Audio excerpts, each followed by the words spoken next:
Good morning. Welcome into Hurrdat Sports Live, presented by Centrist Federal Credit Union. That's DB. I'm Ravi Lulla. What's up, DB? How we doing? Oh, we're doing all right. Things are good. It's feeling a little chalky in here this morning. Yeah. You know the funny thing about my personality? What's that? Remember I told you, like, one of the things about me is I will go through all the scenarios. Mm-hmm. Like, I can do it real time and still make bad decisions. Yeah. And I will tell myself, this is what I signed up for. Mm-hmm. I knew what I was getting into. What I tell you before the tournament first started, when I saw the number one seeds? Gonna be pretty chalky. Like, specifically. Ooh, that you were gonna talk yourself out of Duke, even though you knew they were probably gonna make it. And I knew that I said there's gonna be four number one. I said all four number one seeds are gonna be there. Yeah. Just seldom that it happens. I got to separate myself. That's what I did with Auburn. I said I got to separate myself. Yeah. So knowing full well that it was probably gonna be these four teams. That it was gonna be these four teams. What did I do? I took Bama over Duke. Yeah, and you don't even like Bama that much. Hate Bama. Didn't like the way they played. Can't defend. I can't depend on them. Yeah. Let alone defend. So I'm not mad. I'm like, you know what? I knew Duke was, because this is kind of how I look at it. Yeah. I don't know if this is a hot take. Okay. But I had my shower music going. I was kind of vibing. What are we rocking to this morning? Oh, man, your boy was all over the place. Yeah. So I went with a little east to west, Casting Crowns, which you can't really ever go wrong. I played a little, I don't know if you know him. It's this guy, Daniel Bedingfield. Yeah, I know who that is. If You're Not the One. I played that. I played Phil Collins, One More Night. Okay. I played Casey and JoJo. Love Letter. That is all over the place. Yeah. Yeah. From Casting Crowns to Casey and JoJo, it's quite the swing there. Yeah. I like the song Last Night, though. Yeah. So, yeah. But anyway, it's like, this is how I look at it. Mm-hmm. I'm not sure this is a hot take. Somebody's going to disagree because I'm kind of specific here. Okay. So I'm not really leaving myself wiggle room. I still believe. I believe that love is the answer. I don't even know who sings that song. It's old. Love will find a way. I do know that song. I gotta look it up. I was gonna do R. Kelly's version, but considering he's that Blessed Union of Souls. Yes, good call. Very good call. I like not bad for a guy that cannot Google. Oh, that was fast, huh? Yes. Yeah. It's exceptional. Who hit you with the snark last week when they said use the keyboard? It was severe. Yeah. So he's the guy. He's the just bleep and Google it guy. He's the GIB guy. Yeah. Who said it to me out loud on air. On the air. Google it, biatch. I'm like, you can't say that word, and he said, yes, you can. I said, no, you can't. He said, yes, you can, because he didn't say it how I just said it. Yeah. He said it like the normal way. Yeah, like pretty, like female dog, pretty mean-spirited, right? But yeah, he's the original Google it guy because he didn't like me asking him questions. Yeah, or he would say, "I don't know." Like no, seriously, he'd say it like I asked him. I mean, seriously, like square root of pi. What the ending of pi was. Yeah. So yeah, the music was good, but I still think. Yeah. This now you're talking to a hoops head, right? Mm-hmm. I don't know the most, but I definitely think I watch the most. I would agree. I think you know more than you give yourself credit for, but you definitely watch the most. I still think when Auburn's playing at their best, they're the most complete? No. They're the most dynamic. Okay. They're the most dynamic when they're playing win the most different ways? No. What do you mean by dynamic? I mean that they can blow your doors off before you know what happened. Okay. I mean, they almost did that to Michigan State yesterday. It got away from him in a hurry. I think Florida has the most versatility. Okay. They have the most options. Okay. They've got about 6 guys on their roster that can be their leading scorer. Okay. I think Duke is the most complete team. Okay. Offense, defense, inside out. Mm-hmm. I think they're the most complete. I think Houston understands their identity better than anyone else in the field. which leads me to anybody can win this thing. I'll say, so which version of that matters the most? Nothing would surprise me. Yeah. Absolutely nothing. I'm shocked that Duke's a 4.5-point favorite. Yeah. They will not cover. I haven't seen Auburn and Florida. Yeah, I saw an early line. I think it was. Yeah, what is Auburn Florida? I think it was 3.5. So Saturday, while these games are going on, I thought both games would be 2.5 or less. It's 2.5 for Auburn, Florida. Yeah, I thought both games would be 2.5 or less. It seems like a lot for Duke. I get it. Duke looked impressive. It's not a great matchup, in my opinion. It also feels like one of those teams that freshmen lose to. I'm just telling you. Here's the thing. This is why I've been on Houston all year. Yeah. They are so physically imposing. Yeah. And now Duke is again the most complete team. Mm-hmm. But Proctor and their backcourt will be under severe duress. Oh yeah. And Flag will have his hands full. Yeah, that's going to be a really interesting game because I think it's going to be spectacular. I think Duke is, I'll say, when I say better, I mean probably more talented. Like Duke is more talented. I mean, they got three guys that are going to the top 15. Yeah, they got 3 NBA players. And I think even down the roster a little bit, they're more talented. Yeah. But you mentioned Proctor. I love Malawak. I love Malawak. So the 2-man game that they're able to play now is new the last third of the season. Yeah. The rim runs, the lobs, the pick and go get it's like he didn't really seem to have a good feel. Malawak didn't have a good feel for timing the run. That's the last third of the season, and it changes the way their interior gets points. Really good. Now the reason why Duke has the advantage over everybody else in the field, I think, even though I don't know if I would make them the favorite. I wouldn't fight you over it, though. Their best player doesn't have to play the best. Yeah. So they have margin for error. You could make that argument about Florida, too, probably. I don't know. Clayton has to be the guy. Well, he showed you the other night. Yeah. He wasn't until he was. Yeah, until they really, really needed him to be. Right? He wasn't until he was. Can we just – I know this is, especially coming from me, probably comes off a little blasphemous. The only person I've consistently seen hit those kind of shots is Steph Curry. Like sprinting back. Hey, yeah, double team, like having an open 10-footer, dribbling out, and then just effortlessly pulling up. Turning around, not even really looking at the rim and catching it. Now Steph's been doing that for 18 years, so it's a little different. But that was unbelievable. Yeah, like nobody else in the tournament has that. They're gonna have to. So what you saw was kind of their flaw. Athleticism and their front court can sometimes catch up with them. Now, they do have versatility because they can play a lot of guys. But, I mean, lateral quickness and getting to loose things is not really their baby. They're more pretty than they are gritty. Which is why I like them.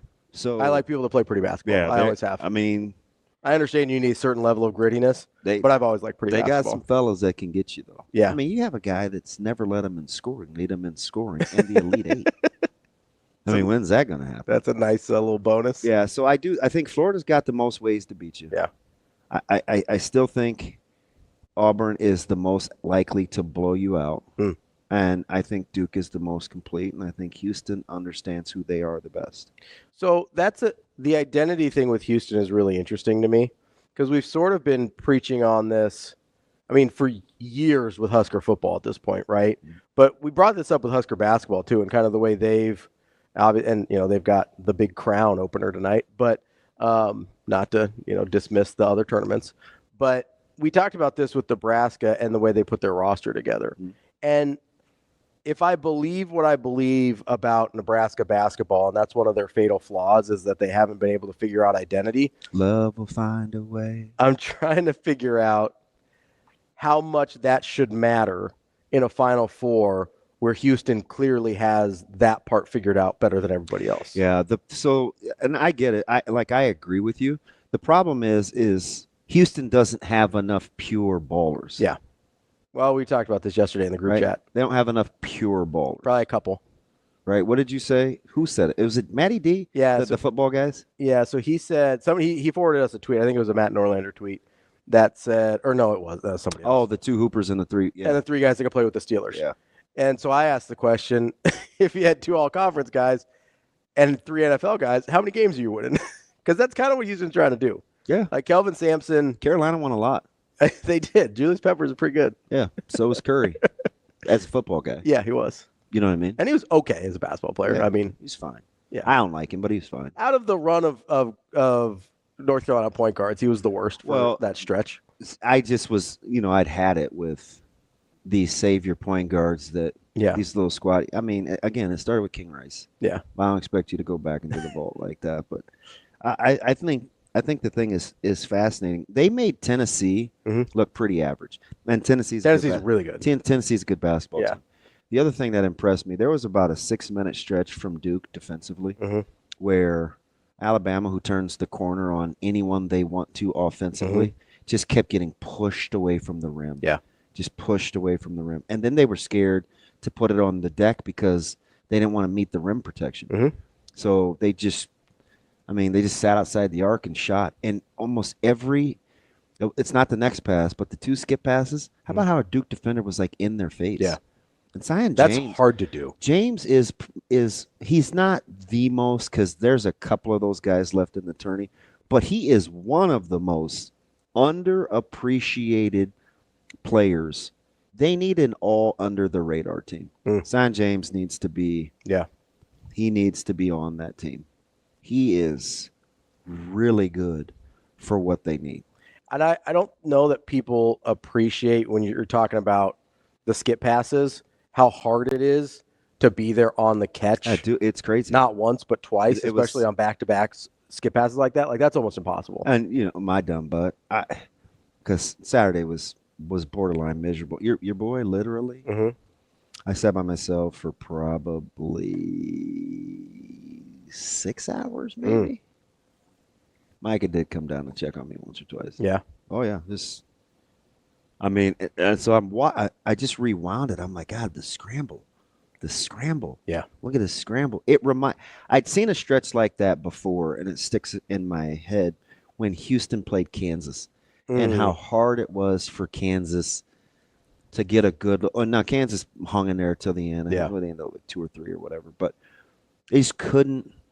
Those shots are open against almost anybody else. Yeah.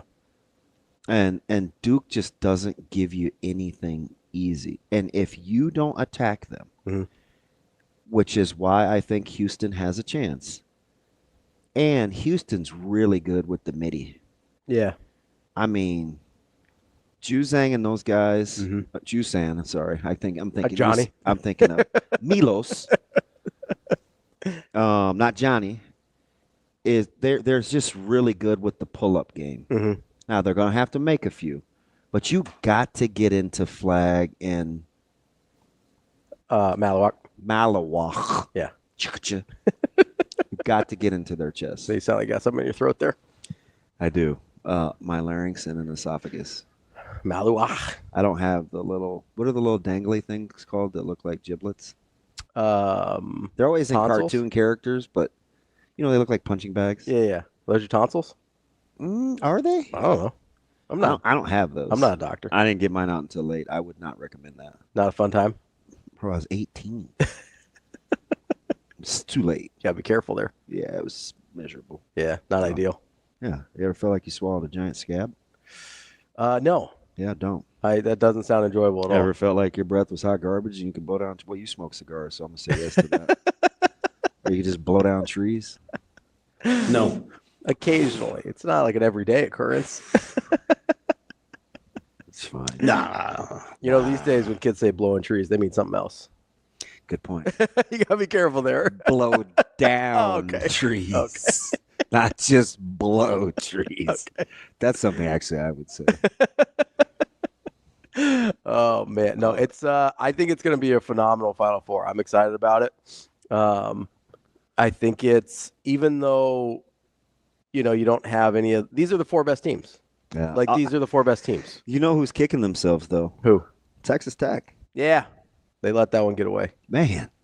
They let that one get away. It's incredible. Like trying to grab smoke. Just it couldn't quite get it all. Couldn't get it. Yeah. It was. I've used that analogy lots in my life. Yeah. Trying to grab smoke. Trying to bottle smoke. Yeah. Some people's personality. Some people are just like that, right? Yeah. You can't get a hold of them. You just can't quite get it all. Yeah. You get a little. Yeah. You're just trying to like, where's the rest? Yeah. No, that Texas Tech. That's kind of like I'm sitting here and I picked Florida. And I like Florida because stylistically they kind of fit my eye, but I don't know that I think Florida's going to win. Yeah, I was sitting. You see how I was sitting pretty in Hurrdat Sports Live poll. You at 2. You're still pretty good. I am, but there's a Houston. The Duke Bama thing killed you. Yeah, I knew it was the separator though. Yeah, that's why you did it, right? It is why I did it. Has Florida had the closest games all tournament? Out of the 4. So here's the thing about Florida. So. For as complete as everybody thinks they are, yeah, they have sleptwalked the most. Yeah, they have. So they went of the four left. They have sleptwalked the most. So they dog walked. They've totally light switched it. Yeah, they dog walked Norfolk State. It was 2 against UConn. It was 16 against Maryland. And Maryland wasn't great until Maryland halfway through the second. Maryland wasn't very good in that game, and maybe because their coach was piecing out. Yeah, we might have to get to that. That might have been one of the more incredible. And we've seen some bad exits. Yeah. I mean, I was pretty piss poor. Yeah, it was not great. Not a good dude. And then Texas Tech by 5, but they were down that whole time. I mean, till Creighton just decided to do Creighton stuff. He's tough. Do you think he sweats? He looks so casual. Like, do you think he? Because some guys just aren't sweaters. Yeah, I don't know. You know what I mean? He may sweat, but he doesn't stress. I mean that. Like, some people just. No, for real. Yeah, I'm not one of those. I'm a sweater. I am not. Yeah, you're not a sweater. No, not at all. Yeah, no, I sweat. I'm a sweater. Not at all. And I like I do sweat, but it's not. Yeah. And I think it's just been conditioned because I always wear so many clothes. Yeah. From high school on. I actually blame Mike Grant. Yeah. Former quarterback at the University of Nebraska. What'd he do? From Tampa. Mike G, Mm-hmm. who, by the way, was at Calvin's funeral. It was so good to see him. Really? I gave him a big hug, and he has a huge head, so it's hard for me to like. I mean that with all love. He's got a huge head. No, I mean it's seriously, it's like a golf ball sitting on a tee. Yeah. Like I mean it's melon, but super good dude. He told me he was kind of unorthodox. Mm-hmm. He was very smart. He was like Black MacGyver. Okay. He could figure out anything with anything. He was very resourceful. Okay. He was Black MacGyver. That's what I used to call him. But he never let his skin show. He always wore sleeves. Really? And he had this way that he'd talk. He's like, whew, I'm from Tampa, baby. In Tampa, with the sun beating on you. He said, brother with brown skin, whew, you got to keep the sun off you. You got to keep the sun off you, baby. And it was so rhythmic and alluring. I was like, I would bob my head with him. I was like, whew, I got to keep the sun off me, baby. I think I agree. And so I just, in the heat, I would always wear sleeves. Yeah. And then conversely, in the cold, as you have so aptly seen, I wear next to nothing. So it's just backwards. It's true. Yeah, he kind of got that one switched up there. I made a joke with Dana the other day, and I don't know if he got it. Yeah. And he was talking to a very accomplished coach who had retired. So I didn't want to interrupt, but Yeah. he stopped me. So full disclosure. Yeah. Say, hey, something. And the sun, man, was hitting. He's bald. Yeah. But he's white, right? So there's. I'm aware. I don't mean like a newsflash. So like albedo, it's like the rate of reflectivity. Yeah.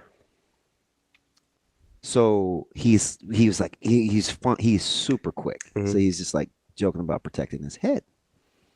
And I said, hey, that's why I have so many clothes on. I said, it's the difference between snow and asphalt. I absorb, you reflect.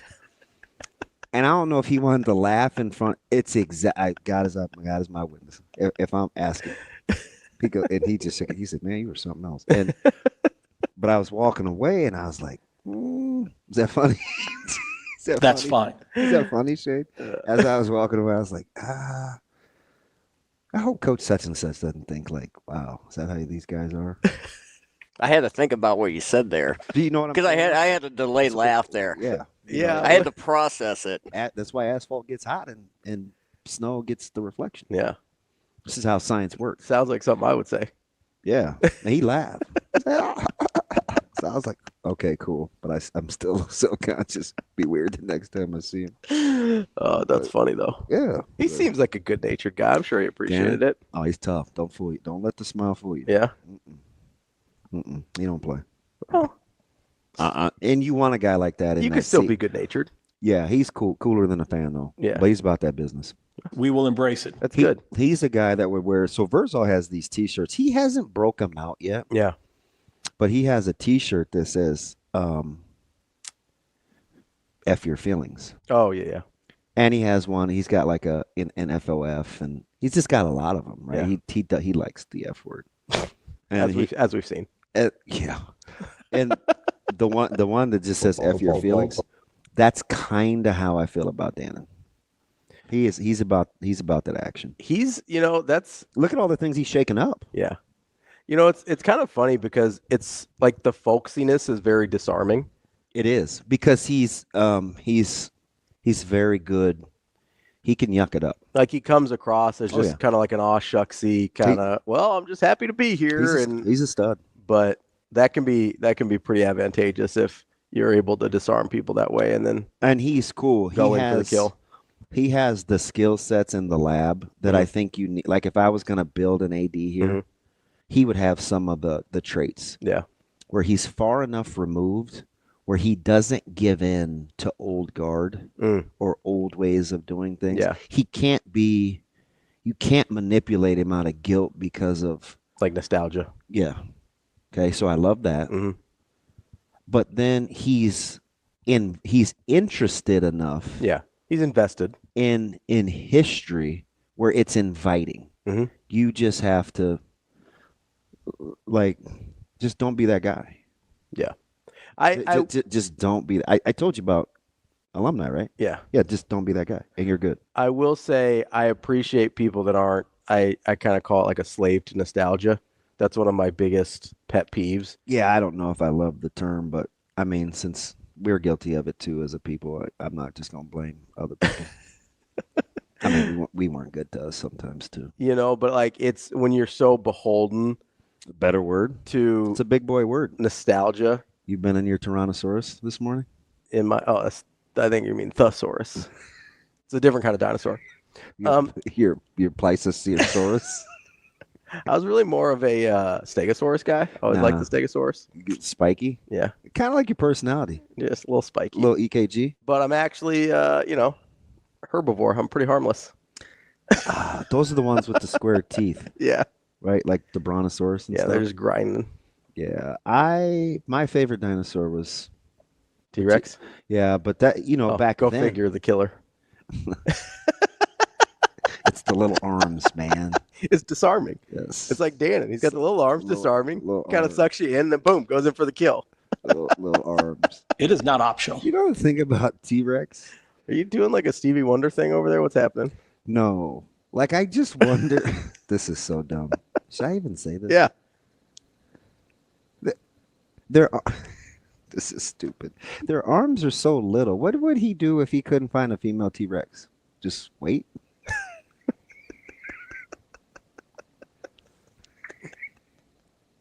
I'm sorry. How in that? Coming up on the show today, we got Sam McKewon. Sam McKewon. I don't even know why I thought of that. Just wait it out, man. Nobody can do He that. said, "You're such a child. You're gonna say it." So it gave me the green light. I need to be better with a filter. Listen, I say out of pocket stuff all the time. I You know figured what it I was mean? your turn. Yeah. This is What are we doing here? not a damn thing. Chilling. Having a hard time with it. How's your bracket? It's getting better because I did pretty well on the back end. Yeah. I picked too many upsets early, so but I'm up to like 75% nationally now, which I was down below 50 for a while early. How about going from 2 to 9 with one game? Yeah, that's rough. And I don't need your. no, it's unfortunate. It's unfortunate. It's rough. Well, Like you care, And the other part, no, I did because I checked to see where you were at because I was like, man, it'd be nice if one of us won this thing. right? It wasn't going to be me. And so, and the thing that bummed me out though is now there's somebody with Houston ahead of you. That's the part that gotcha. That's the part that's rough. I know. You're sixth though. You're not ninth. You're sixth. Tied for sixth. I probably looked at upside down. Yeah. Well, sometimes you like drop the phone on your face. No, like, I was sometimes that guy lay down and read. Yeah. How many times you drop the phone on your face? Be honest. It's happened. Yeah. I don't have like a count, but it's definitely happened. Unfortunately, I'm like once a week. Yeah. Because my right hand grip is not good. It is. It's atrocious. Mine's because you got short arms over there or what? Well, if you got the T-Rex arm, that's actually advantageous because you don't drop it as far. If you got it too far out from your face, that thing can hurt. I know one thing, Shane, with your social life, it's a good thing you got long arms. I'll leave it at that, Jill. Gotta reach. This dude and his loaves of bread. Get out of here. We got Sam McKewon coming up at 8 and Ricky O'Donnell from SB Nation coming up at 9. That's DB. I'm Ravi Lulla. We'll be back. More Hurrdat Sports Live. Welcome back, Hurrdat Sports Live. That's DB. I'm Ravi Lulla here at Hurrdat Sports Bar and Grill, reminding you, make sure you keep those seatbelts fastened and clicked on your way to work this morning or wherever you're going. Maybe you're taking kids to school. Maybe you're just out for a little joyride at 7:30 on a Monday. Who knows? Keep those seatbelts fastened. Yeah, joyride. You never know. I heard an advertisement for being a deputy, like sheriff. Yeah? You going to be one? So is that not a job where you have to, like, work your way up? No, I think sheriff deputy is like what they just call officers, I believe. So you can just be that at any time? I mean, you have to go through the... Well, no bleep. I'm just saying, like, you don't have to walk in there today. And you don't have to start out like... No, I don't think there's anything below deputy. I think that's the entry level. Shoot, man. If I couldn't die every day, I probably would think about it. I used to want to be in law enforcement. Yeah? Yeah. Yeah, you wanted to be like a profiler, though, right? Yeah. Like an FBI. Yeah. I did. Hunt down your friends. I mean, serial killers. I don't even have any friends. There could be an age cutoff, though. Very depressing. I wondered that. I know it's some of the branches of the military, it's 30. So you would wonder if there's a cutoff for that, too. I mean, I'm not like in great fitness, but I'm in good shape. Yeah. I think you're in good fitness. I just don't know how long I could. This is gonna sound how long I could last. Yeah. Right? Like, no, I got you. Endurance. It's an endurance issue. And maybe I would get sore. Mm-hmm. I don't know. Not like the day to day. No, I can walk, numbnuts. I'm just talking about like how many days in a row and those guys aren't like running down guys, but I would imagine the academy or the classes. I was like, honestly, if you could get through the academy, you'd be fine on the job probably. But getting through the academy might be a little tricky. The internet says somewhere between like under 40. Do I have to know, like, I assume it's beneficial to know the laws, but like some of those penal codes where they use like multiple dots, who's studying that? Is that like on a cheat sheet? I think I don't know. That would be very interesting. Because they're not like going to law school or anything, so I don't know. Yeah, and I learn all my stuff on how to deal with stops on TikTok. It's foolproof. What could go wrong? Well, I put it against AI. See what AI says, and then the truth is probably somewhere in the middle. Yeah, so if you end up in jail, I know what happened. If I end up in jail, there's a 99.99% chance I said something I shouldn't have. Like, hey, TikTok told me it was okay. Like, there's no question. It will be my mouth that got me in trouble. A little snarkitude. Yeah. Yeah. This is how it's going to go down. You're going to be like Jay-Z in 99 Problems? I'm not a lawyer, but I know a little bit. You know me, man. Like, it's like you can talk about me. You can be mean. Just don't be like disrespectful. Like, that's the trigger. Yeah. And then it's just like uncontrollable. Yeah. So I've worked on that. Yeah. I feel you. Your boy did give me a body shot though. Who? First. What'd he do? What, kidney. Oh, he actually hit you? It wasn't like super hard, but. What did he do that for? He wanted to see what the other end felt like. Trust me. Just cuz? Yeah. I said, that's what you get. Damn, dog. Yeah, don't do that. Is that how he said it? Yeah. No, it's more like this. Damn, dog. I walked out of there with some foil, though. How about that? You and your aluminum foil, man. Man, that joker was so heavy, I felt like I was doing a workout. I still have it. I'm going to bring it in. It's a monster. You could just go to like Restaurant Depot or something, or no? It's free. Oh, he's not making you pay for it? That's nice. Yeah, he must have felt bad. What a good friend. Oh, there's a little knuckle mark. After he's like, I'm not gonna make you pay for it. I thought he was playing. I'm gonna punch you. And he like went into a crouch and then popped you. He did it. Popped your boy. Yeah, it's no good. It actually isn't. How? Speaking of gut punches, it's actually not very good. How do we feel about Kevin Willard's exit from Maryland? I'm shocked. Are you? Yeah, I get. See, I said it right. Yes, no, but you give me the head tilt. You look like Biggie looking at me when I won't let him eat more than he wants. No, because you're gonna throw it up. I mean, okay. Yes, I am a little surprised. So what part about it shocks you? Just the outright, like you flamed the admin and the fan base on the way out. It was totally unnecessary. Yeah. It was totally unnecessary. You think he was setting it up to make? Who's falling for it though? See, that's the thing. Sure. It's so obvious. He's not the smartest guy. Like, we knew what he was doing.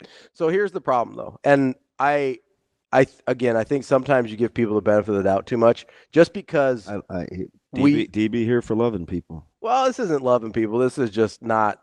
I don't know what it is exactly, but just because we all know that nobody's getting fooled by this, I think we give Kevin Willard too much credit for not thinking he's the smartest guy in the room. Because I do think there's a chance he thought he was fooling people and be like, oh, if I set it up this way, or if I air my complaints about the administration, then it becomes understandable why I'm leaving. I think people get in their sort of own headspace and they get people around them that agree with them too much. Trying to convince himself? Yeah. Of like, oh, if I do it. And maybe it is just trying to convince himself. I was like, oh, man, I've got it so bad here. Like, have you ever met anybody that wasn't real happy in their marriage? I mean, besides the two of us the first time around, like where they try and talk themselves into the fact that it's okay that either they're not keeping up their end of the bargain or that they're going to leave or whatever, even though they know it's not. 100%. Like, I feel like that's what Kevin Willard's doing. He's trying to talk himself into like, oh, look, I don't have any support from the administration. I can't even keep the guys next day in New York City. We're a Big Ten team, for God's sake. And we're sure that Villanova's a good job. Oh, I wanted to ask you that. I'm not sure. Because I don't know. I'm not sure. It's one of those jobs that we assume I do think the Big East is good fiscally. It's going to have some advantages for at least a couple years. And I think there's some appeal there to guys like Kevin Willard that are at football first schools, even though you could probably debate it with Maryland. But I think financially they're a football first school for sure. And there's his football coach spoke on it, which you don't hear very often. Yeah, maybe Kevin Willard's is not that well liked. My man said we need to keep our business in house. Okay. Yeah. How about that, Kev? Yeah. I'll call him Kev. You don't call my Kev. He's still Kevin. Big Kev. Kevin. He's Kevin. You know what I mean though? Like, I do think there's going to be some advantages of being at a basketball first school over the next couple of years as the revenue sharing gets kind of figured out, because they're going to have more money. Wonder how they're going to do it in those hoops first conferences. Yeah, well, I mean, if they've got the cash, then it goes to basketball, right? I mean, for the most part, that's where it's going to go. Yeah, good to be Creighton. It's good to be Creighton. It's good to be. I mean, it's good to. Maybe it is good to be. Apparently, it's good to be their baseball team too. 16-6. Hey, they're cruising. You know, they've won 6 straight weekend series. Have they? That's like the exact opposite of what was going on last year. 6 straight. Yeah, that's pretty good. This was supposed to be a transition year. Don't tell that to them. Yeah, I feel like laughing later this week. We may have to talk to Sindelar anyway. We'll just talk all things baseball. Oh, yeah, we can talk to Sindelar anytime. He's a golf guy too, right? Oh, yeah, loves golf. Yeah, then we'll talk Masters. Big golfer. Tell a few jokes. I'll ask him if he likes Marlboro Reds or Pall Malls. I'm trying to remember. I think he smokes American Spirits. Yeah, you did tell me that. That rings a bell now. I believe so. I've never heard of it. Shane broke it down for me once. Yeah. They're the ones that have like the Native American on the box. The Spirit ones, yes. Yeah, American Spirit. Never mind. What do you want me to call him? It's too early on a Monday to be getting threatened with being fired. What do you want me to call him? No, it was going to be a me thing. Oh. I chilled. I caught myself. Felt like there was an Indian joke in there somewhere. There was. There was. Being honest. You like how I try and get it out of you still? Because I'm just curious. You got me with the T-Rex thing. You made it inviting. I'm not doing it again this morning. You know what it is? I'm not even trying to get you in trouble. It's if I don't think of the joke, I want to know what it is. Oh, okay. Like it's a curiosity thing because that's like my joke Tourette's. If it didn't kick in, killed the goat. I'm like, wait, who did that? What's the funny thing that I didn't think of? It's a lot in this head. I consider it a professional curiosity. I don't know. I think, if you're UConn, if you're St. John, if you're Creighton. And what do you do at Georgetown? I'm telling you, you don't believe me. Georgetown is papered up. No, I believe you, but they're bad. Those coaches, they have been getting paid for a long time. I know. And from what I understand, they have money. And from what I understand, their NIL money's on point. Yeah. So why do they suck always? Like, that's what I'm trying to figure out. They have good players. Yeah. They don't play good. They got a lottery pick. Yeah, they don't play good. Yeah, we thought it was the John Thompson III issue. Then I we like thought it was Mac too. Remember, I used to talk about him. This may have been more AR-15. No, I think it was me and you. But I used to talk about this guy in the Ivy League as a freshman phenom. Yeah, he goes to Georgetown and he sucks. I'm like, what? That kind of happens to almost everybody that goes to Georgetown. But he's a better coach than that. Although I'll say this: you were never as big on Cooley as other people were. I was going to say, Mac, plug your ears, AC. You were never as big on Cooley. I think Bob wanted to fight me. I just never. I never got into the love fest. Yeah. I just didn't. Meet me at the rim. Meet me at the rim. I think he's better than some of the guys that in that era, like when in the Cooley Providence era of the conference, I think he's better than some of the guys that got credit. Maybe it has something to do with like Bryce Cotton or somebody against North Carolina in the tournament. Just don't like him. No, because I think he's a cool enough dude. Yeah. I don't know. That's a weird job. It's a weird job because we thought it was a John Thompson III issue. Then we thought it was a Patrick Ewing issue. And now it's happening to a third coach in the row where they keep getting good players and none of them play good. Like, what's happening? Like, that's a very strange job. Dynamite. What's happening? Well, it was pretty good, JJ, wasn't it? I met him when he was in Omaha. Wait, which one? I'm getting confused here. Which one's Gary Coleman? That's not that one, right? Oh, Lord have mercy. Wrong decade. The dude that fell off not the even ladder? Not even in the same decade. Different That's strokes. what you talk about, Willis? Yes. That's Gary Coleman? Yes. Okay. Oh, man. Good times is JJ. Who's one's taller than the other? Who's the dino? Significant. That's JJ. No, but what's his name? Like, do you remember the actor's name? Jimmy Walker. Jimmy Walker. There you go. Yeah. Who did he used to date that we had in studio in my former life, and I couldn't believe they were actually together? Super mean-spirited Barbie doll. Ultra right-winger. Yeah. I'm like, dang, you like brothers? Remember when she put the paper over her window when she wanted to practice what she was going to go on the air and spew? Yeah, who was that? No, I'm going to need you to figure this out because she's going to drive me crazy. Wendy Williams? Nope. No, he was on a show. No, Wendy Williams is light-skinned. She's pretty Anglo. And by the way, you should be on Images. Do you know how to use keywords? No. Just Google Jimmy Walker girlfriend. All right. I was just Googling Jimmy Walker and I got on the Wikipedia. I got distracted. Like you're reading a bunch of words. It looks like a novel. You should be seeing Images just like that. Ann Coulter? Yes. Oh, Jesus. Yeah. Yeah. How you like them apples? That's shocking. That's what I thought.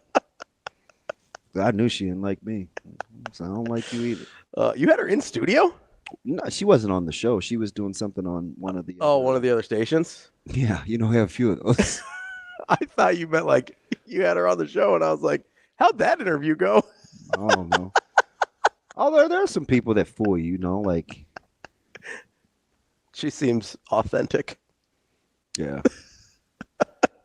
I used to think that about like Chelsea Handler, and then I was like, wait, what? Didn't she date 50 Cent?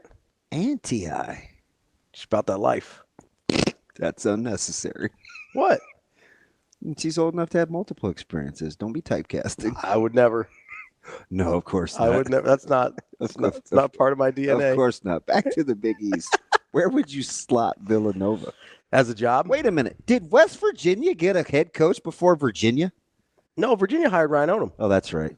That's right. Which is incredibly ironic because he's the guy that beat him. Well, and West Virginia hired a coach in 3 days. Yeah, they got on it. Jump on it. Jump on it. No? That used to be a terrible wedding song. Oh, yeah. It's still not good. That's a Tonto. Jump on it. Jump on it. Okay. I can't say Tonto anymore? I think it's okay. Tonto. I think it's okay. It's the name of a national forest. That's all I meant. Where? Arizona, Okay. apparently. There's a lot of those in Arizona. National forests? Yeah. I think more. Well, national parks. Yeah, you got the Grand Canyon. Yeah. A lot going on down there. Fewer trees in the Grand Canyon. How do you know? I've seen pictures. Ricola. You been there lately? No. You going off of National Lampoons or what? You know me. I'm not a big traveler. Also not really big into nature. I don't get it. That's DB. I'm Ravi Lulla. Hurrdat Sports Live. Coming next. Wrapping up hour number 1 here on Hurrdat Sports Live. That's DB. I'm Ravi Lulla here at Hurrdat Sports Bar and Grill. Don't forget, you've got those last day to get your monthly specials, that fish and chips, the Reuben, the They need once to in a keep the melon. fish and chips on the menu. I think they probably will through Lent, but I don't know. We'll talk to our people, see if we can make it happen. They are pretty legit. Do you want me to go back there and smooth some more? You know those are my guys. Yeah, get back there, see what's going on with the food situation. Sending me to the kitchen. Just hanging out. Listen, you send yourself to the kitchen. I do, actually. You're like, I got to get, there's too many people around here. I got to go hang out with It's a lot going on in there, too. in the kitchen. You ever just go around and just, like, look and say, oh, I could use that. Oh, I needed a tool for that. Oh, they got something for that? Look how big those spatulas are.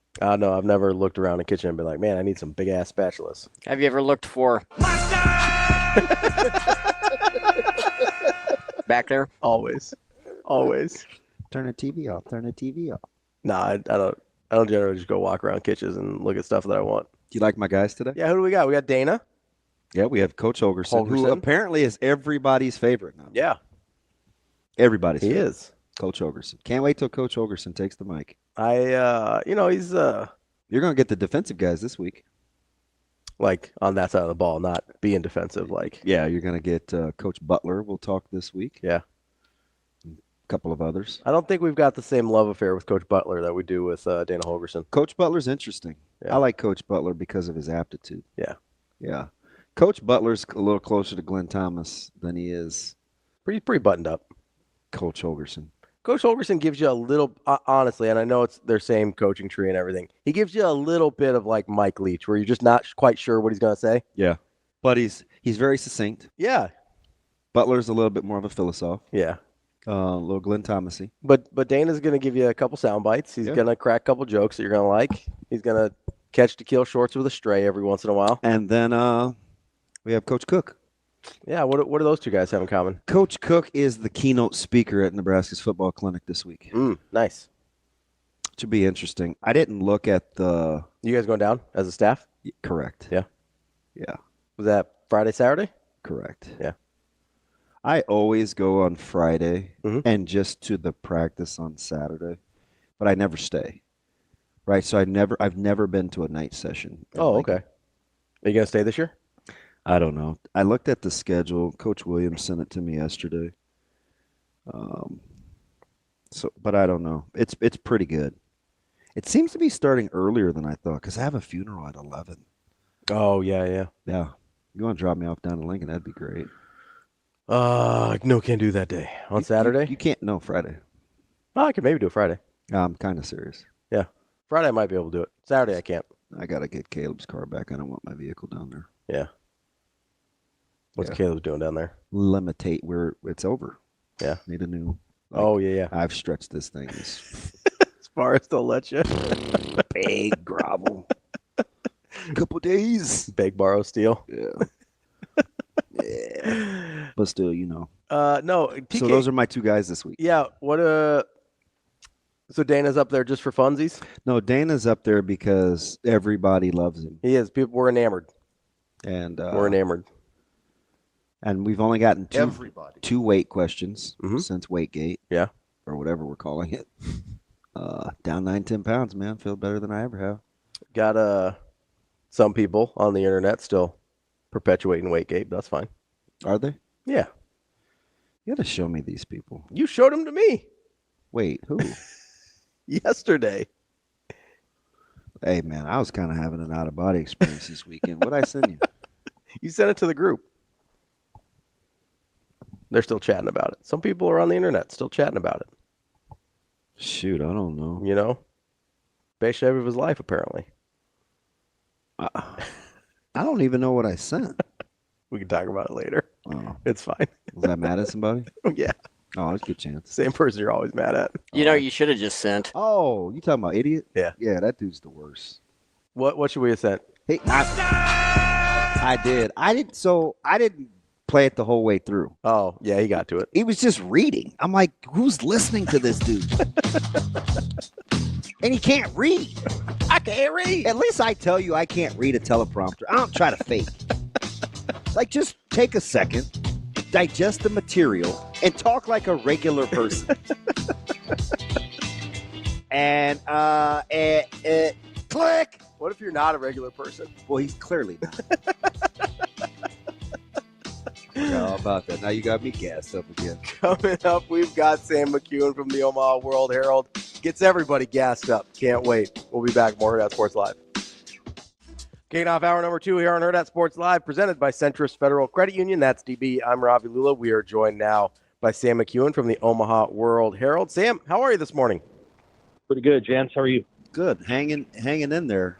You managing this weather? The highs, the lows, the cold, the warm, like not congested or anything, are you? We feeling okay? I probably am congested. But I was joking with somebody yesterday at church that like we can take all the weather changes, but we have to reserve the right to complain about them. And so, you know, like it's been a trip these last however many days. I mean, it's just been really, really interesting time, so to speak. So, I don't know. You seem like a big echinacea B12 guy, Sam. I bet you're okay. I'm okay. I'm not that person, but, you know. Sam, do you hang I'm up okay. with me sometimes and you're like, this guy is a grade A wackadoodle? It's okay. I do know what it. I'm a little different. I apologize. I don't really know what echinacea is, so What? I don't know that I could vouch for it. I know what B12 is, but I don't know what echinacea is. Okay. I don't know what that is. Noted. It's an herbal supplement. Hey, Sam, that's all you need to know. So, okay, Sam, I don't know if I saw you on. I think I saw you on the other day. What was the first thing that you saw? Because I know you like to keep it pretty even keeled. Yeah, you were on the field. I was over on that side. Well, yes. What I'm saying is I saw you, and so you were on the field. And what did I see? I think I went down there and watched all the. Initially I watched Dvorak and Butler and Phil Snow all kind of working with the linebackers. I noted that there wasn't a ton of jack linebackers this particular practice. I didn't see Maverick Noonan. Maybe he was out there and he was just with a different group. But I didn't see a ton of jack linebackers. I saw quite a few off the ball, whatever you want to call it, linebackers. And kind of looked at the defensive line. Defensive line looks good physically. Obviously, they got to play football, and it's not just looking great, but they look good. And then I watched the one-on-ones between the defensive backs and the receivers for 25 minutes. I mean, it was good to watch. It was helpful. There was a lot of elite competition between the two of them, the two groups, and you got to see what Nebraska is excited about on both sides of the ball. And I was very impressed with the defensive backs. Very impressed. I thought they physically looked really good, and I thought the young receivers looked good too. Mills and Mosey. I thought both of them had. Mills needs to come down with the ball, and his coach told him that. But man, he's an impressive player and an impressive athlete. Sam, let me ask you something, because you kind of did it and I think instinctively, because how people normally react. But don't you think we should move on? And I said this last week. I'm like, I'm going to stop couching it. With when you talk about body types and people looking better, we're very quick to have to like put it in perspective. And I think this is just kind of a self-revelation for me. Like, I'm kind of over having to do that, because if guys look fat and frumpy, we would hold it against them. So I think we should be able to say, hey, body types look good without having to apologize for it. Because I do think something that's in their secret sauce is definitely their nutrition and their Right. strength staff. Like, I clearly think that is a positive for them. Absolutely. Yeah. I think their body types look really good. And, I think it's not just how you look, but the explosiveness can of the you athletes. move? And that's what, right. And so that'll be something I'm looking for as well. But yeah, they're, if you took that team and exported it to the Big 12, I think you might say that team was just, that roster is maybe the best roster in the Big 12. I mean, I wouldn't have a hard time with that. I think at this point we need to be really honest about the separators. And I think Rule's a classy guy, and so he's not going to overdo it. But I think he would be like, hey, look, guys, the rosters in the Big 12 and the Big 10 are not even close to the same. Now, you got to go out and beat Cincinnati, right? Got to go do that, because that's a Big 12 football team. But they're not close. I mean, they're just there's a vast difference. And Nebraska's roster looks really good. A lot of the other Big 10 rosters do too. I mean, there's more money in the Big 10, and there's more, whatever you want to call it. So at this point, it's no joke. Sam, I wonder, as you've got a handful of media availabilities over the course of spring practice. Do you have like an agenda? Do you have like a checklist of things you're kind of looking to see, or is it kind of based on what they're doing when they're allowing media in there? I'm always curious about that. Like, if there's like, do you have like, you're trying to check off boxes of things you've seen this spring? Yeah, it's a little bit of both. So obviously you're going to go with what they show. And so there's a little bit of both there. You're looking for just roster, the size of guys, how they look,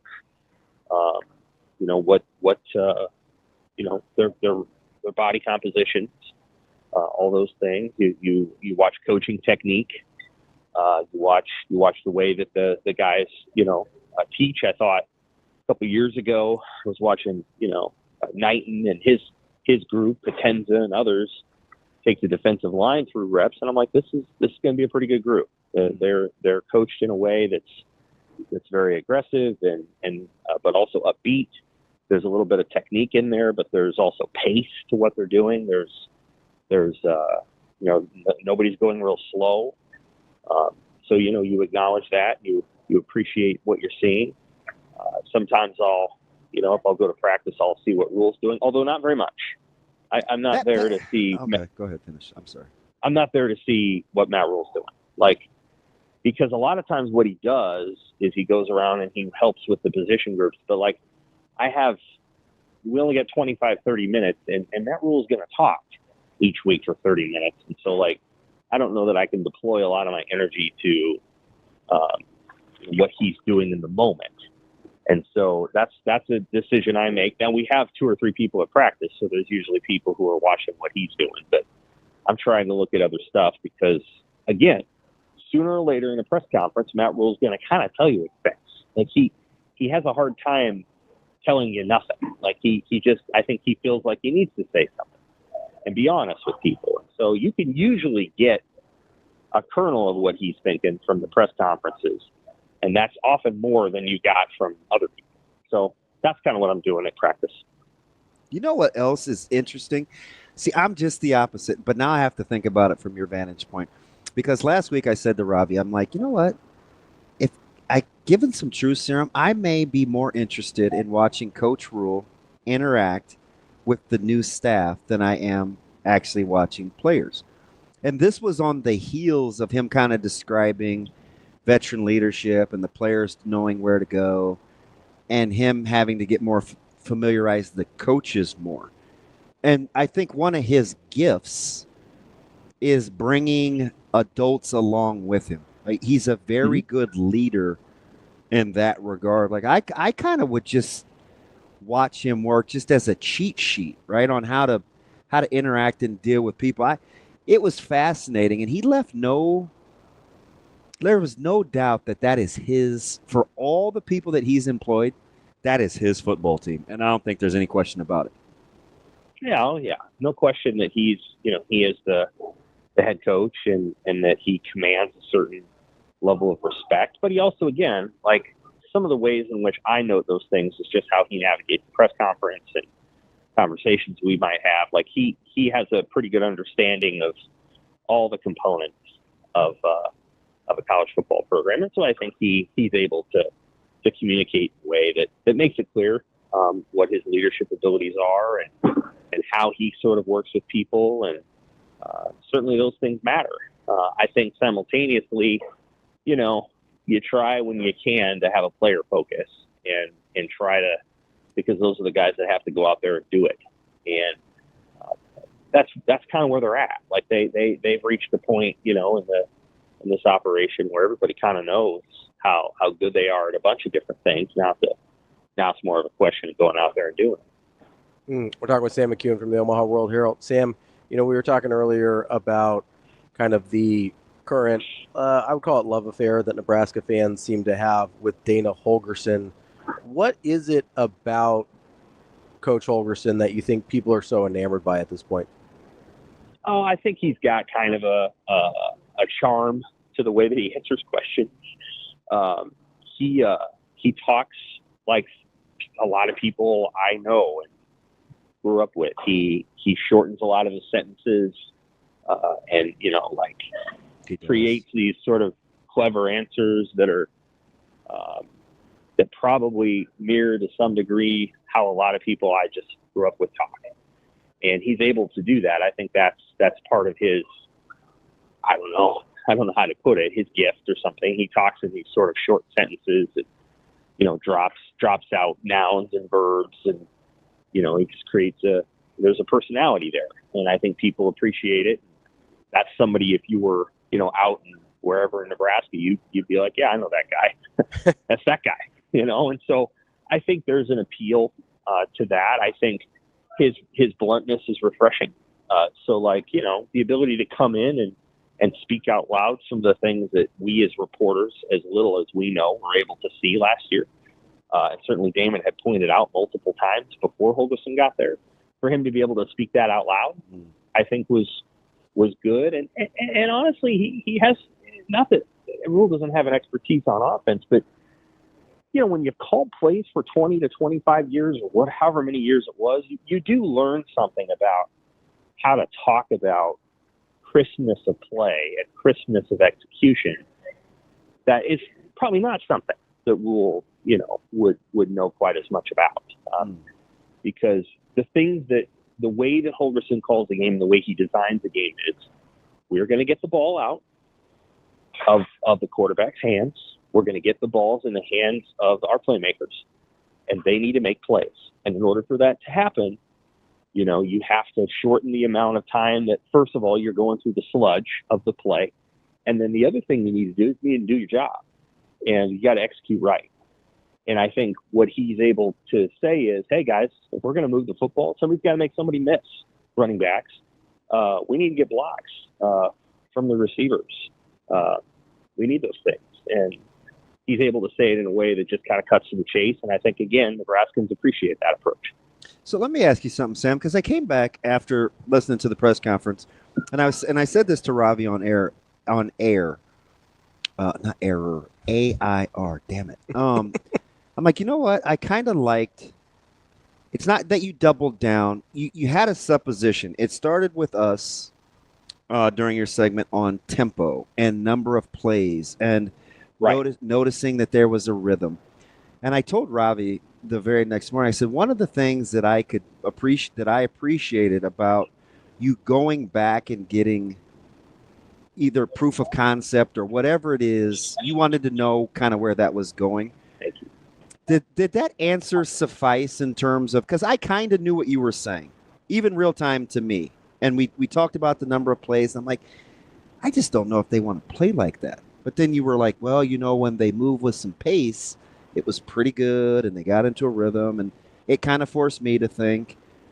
I like the fact, is that kind of what that exchange was, where you wanted to know how close you were to how the style of play that you like, or what you think they kind of want to do? Yeah, the latter. Okay. I think you can play a bunch of different ways. And what I would say is that Nebraska actually ranks 5th in the Big Ten in plays per game last year. So they were not. They were very slow the year before. I think they were 12th or 13th out of 14. Any guesses on who ran the fewest plays per game last season? Michigan. In the Big Ten? Actually, it was not. It was Purdue. They were so bad that they never had the ball. Right. So it was Purdue, then it was Michigan, then it was Iowa. That was the 3 at the bottom. And so anyway, they were quicker last year than I thought, and so that was good to go back and look at that. But the other thing is he didn't quite answer the question right away, and I think they're still trying to figure that out. And I think there's also, again, if you're a North Carolina basketball fan, yeah. So Roy Williams, if he had the athletic advantage, which he did about 97% of the time when he was the coach, not now, but when he was the coach, they moved with a pace. They moved up and down the court because they figured we're going to run for 40 minutes, or we're going to move with a certain kind of pace, and we're going to out-athlete the other team. And sooner or later, over the course of the game, they're going to wear out, and we're not, and we're going to win. Creighton kind of plays the same way. Now, sometimes Creighton plays a team like Auburn, and they can't do it because Auburn has great athletes. Michigan State tried the exact same thing yesterday, and it didn't work because Auburn is the most athletic team in the country. And so, sometimes that doesn't work. But, Nebraska will probably play 7 or 8 games next year where, pace-wise, they might be able to overwhelm their opponent. Do they want to try to do that? And how does that affect the defense? And can you slow it down when you need to against a team that might be of equal or greater strength? And those are all things that, you try to put into the soup. And they did move faster with Raiola last year. They did, I think, and I think they have to. Faster than they did with Harburg and Sims, because Raiola can do more. And so I don't know. I don't know that they've completely decided yet based on the answer that I got yesterday. I think it's still a little bit up for grabs. Sam, is there any part of you that thinks they're a little hesitant to at least publicly lean into the tempo conversation? Because at least in my head, and maybe I'm out on an island here on this one, but when I hear tempo, I often think of pass-heavy offenses. And so I wonder if there's a part of them that's sort of guarding against this idea that, hey, if we talk too much about tempo, it's going to seem like we're not going to run the football. I couldn't tell you if that's I think they're probably just not going to, tip their hand and tell me everything. And the other thing is I could be way off.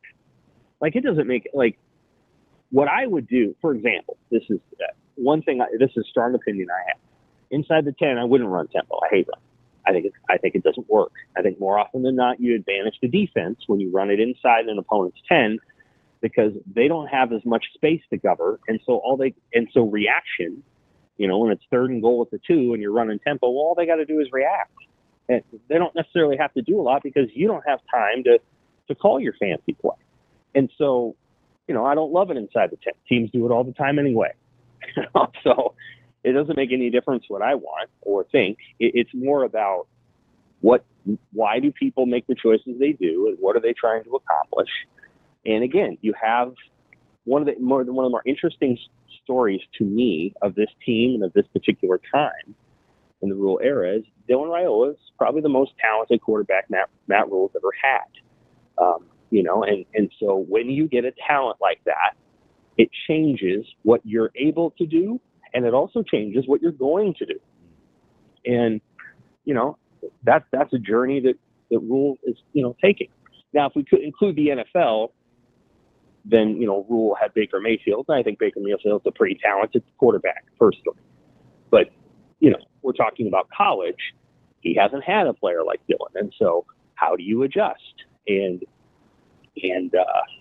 that's interesting to me because, again, you don't have Dylan forever. You have him for a short period of time, and you have to maximize that time.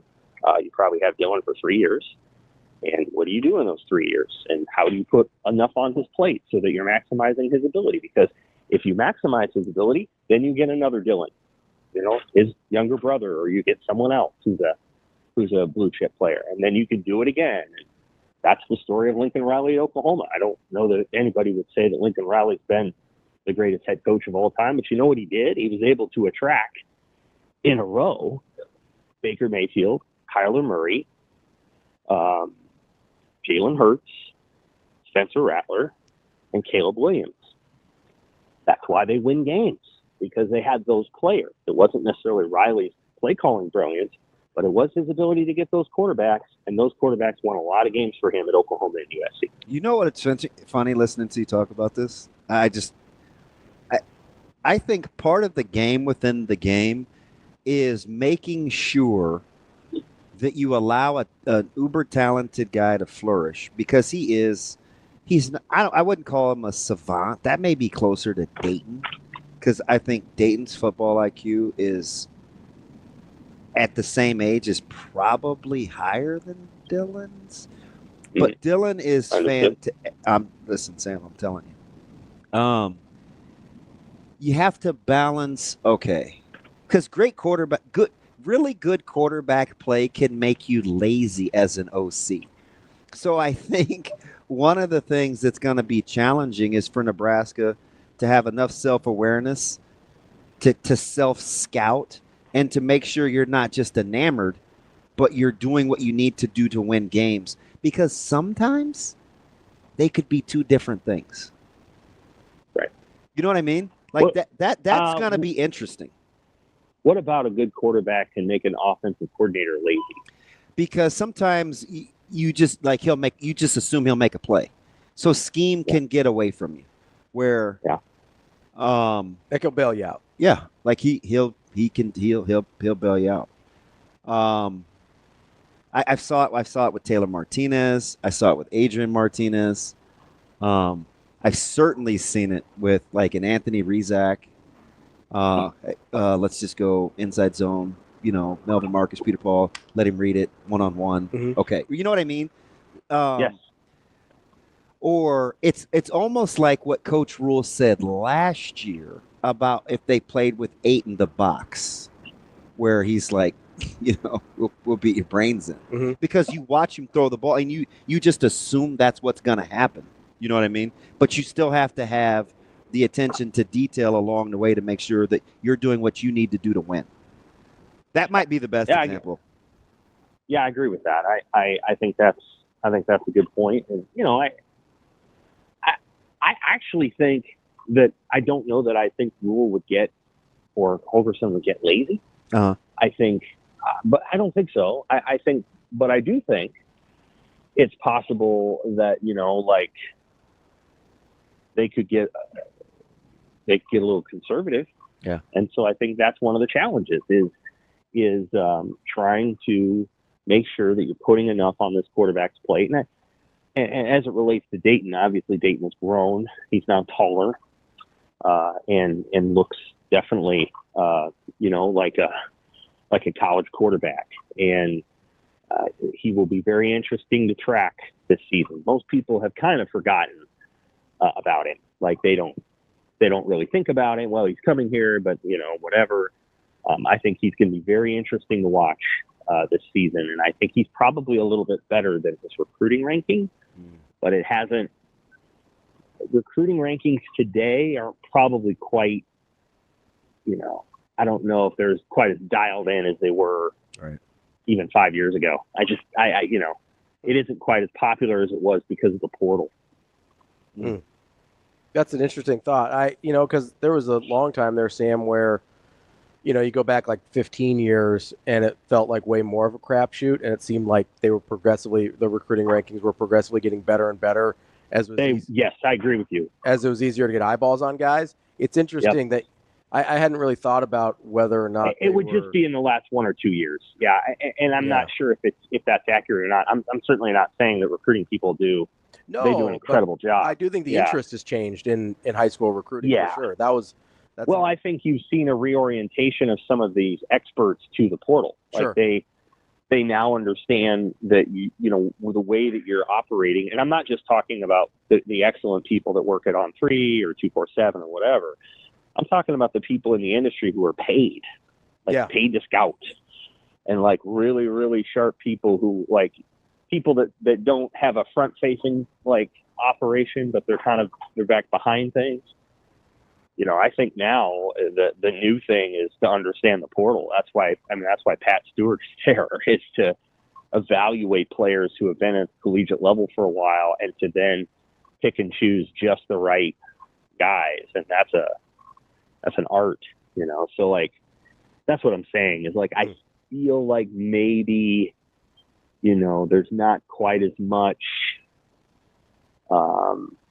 like I just said, some of the operations have shifted a little bit to the portal side of it. And so what you're doing is you're evaluating the kid who's played at South Dakota State or North Dakota State or Montana, and you're putting your scouting energy into that. Andrew Marshall, I think, is a very well-known player at this point. Like, I think a lot of people could tell you a lot of things about the way he played in the Big Sky.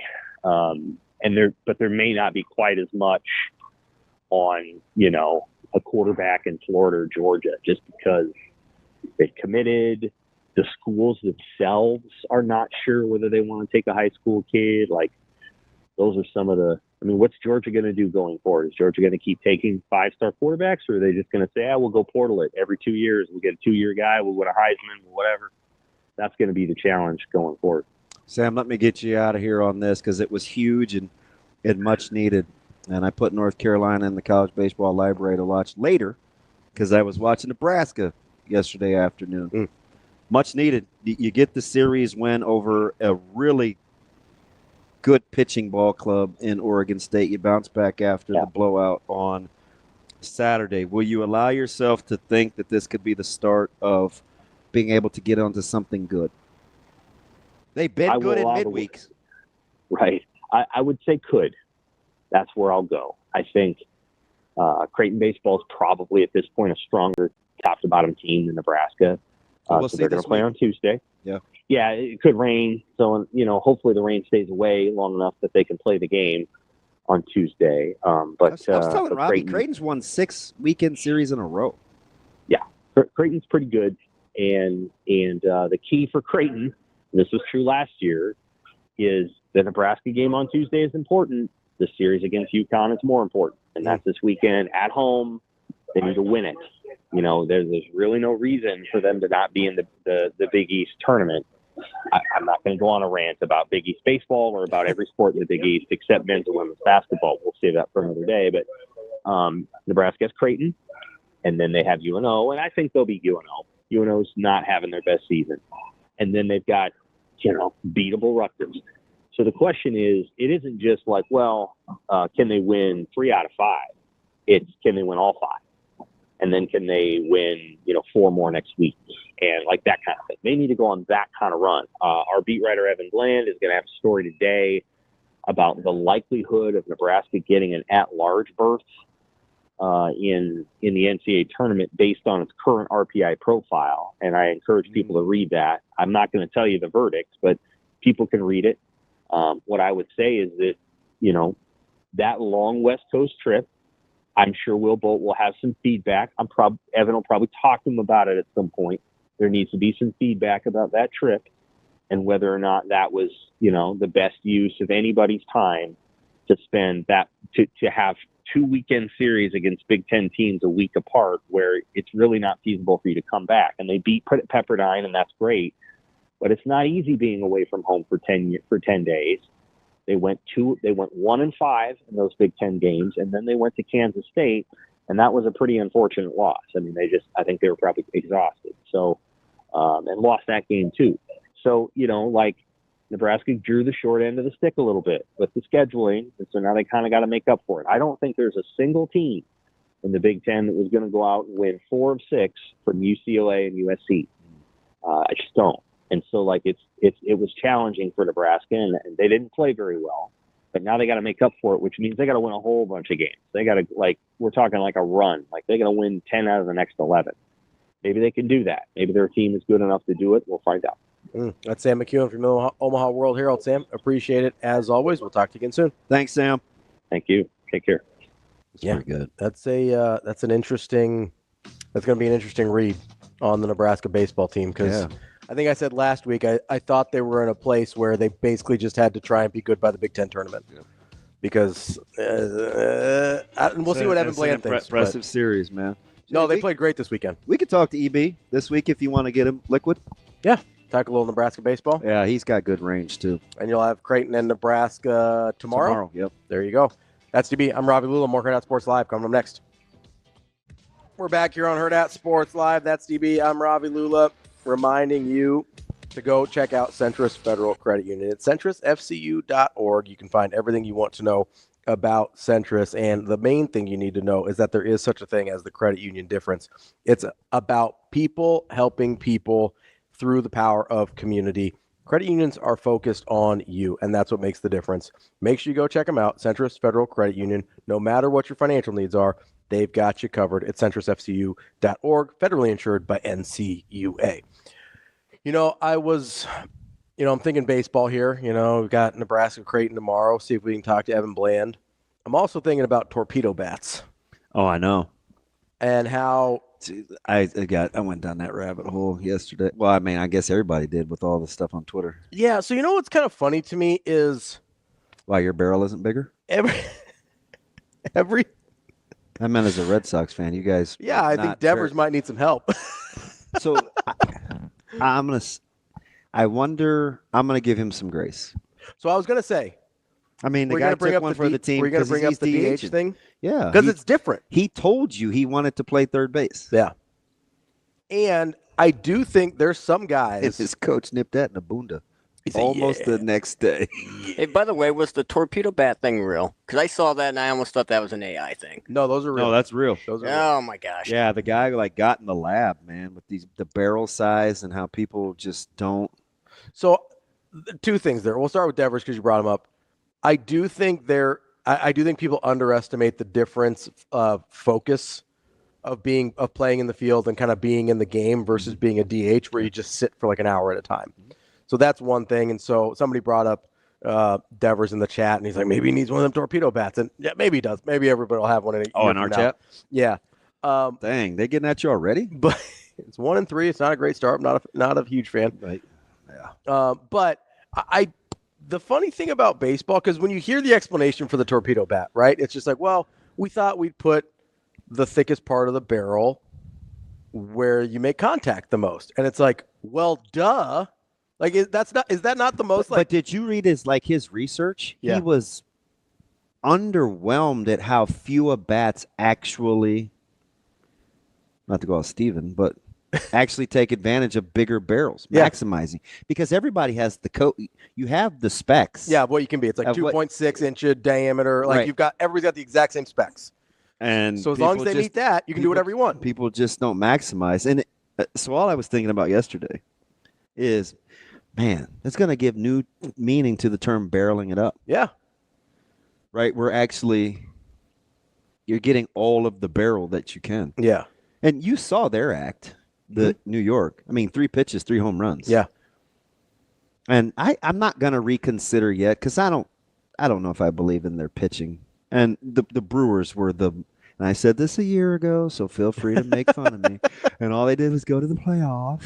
That's all they can do, though. They're well for the regular season. Brewers are the most prime candidate for regression. Sure. The most. Yeah. But it was they were literally playing softball. Oh, yeah. But now the Yankees have a lefty in Bellinger who apparently, much like Vinny Testaverde for in a short stretch and Jameis Winston, when they get their eyes fixed, they're all of a sudden. But I've never hated on Bellinger, even though, I mean, I liked Bellinger when he was back when he was with your squad. Yep. And he will kill that porch. Oh, the short porch? Yes. Yeah. There's some guys who are just built for it, right? Yeah, he's not, and it's early. He's not swinging and missing either, so. That helps. Yeah. It does help. Just bing, bing, bing. I'm like, wow. It's nice lineup, and they don't even have Mike. And I don't know if Mike's going to be good anymore. Yeah. Wait, is he Mike or Giancarlo? He's Giancarlo. Yeah, Giancarlo. Yeah.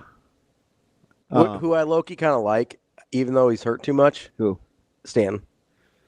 Yeah. I've always sort of been enamored with him. Yeah, because you like those barrel-chested muscle heads. I love exit velo. And that dude smokes the ball. So that's why I thought Nebraska baseball was going to be on to something against K-State. Yeah. Because they had hit like 3 or 4 balls over 104. Yeah, they were just hitting rockets. And I was like, okay, starting to wake up a little bit. Yeah. But, I mean, I get it. That's why you like De La Cruz, right? Oh, yeah.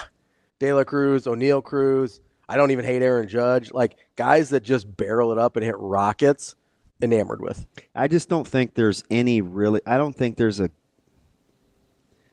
great team in the AL. It might not be. I mean, who's the candidate? I mean, right now, you probably look at the Yankees, but, again, you don't like the pitching, which I understand. No, Garrett Cole kills them. Like, that's a And belly Boone's still wound. their manager, right? Yeah, as far as I know. I don't trust the Blue Jays. Nobody in the Central blows me away. Who was your pick to win the AL East? I mean, I went Red Sox, so I'm a homer, and I don't think I like the Orioles. Yeah. Rutschman's back healthy. Yeah. I think last year scared me off a little bit. Felt like they regressed a little bit. And he was hurt. Yeah.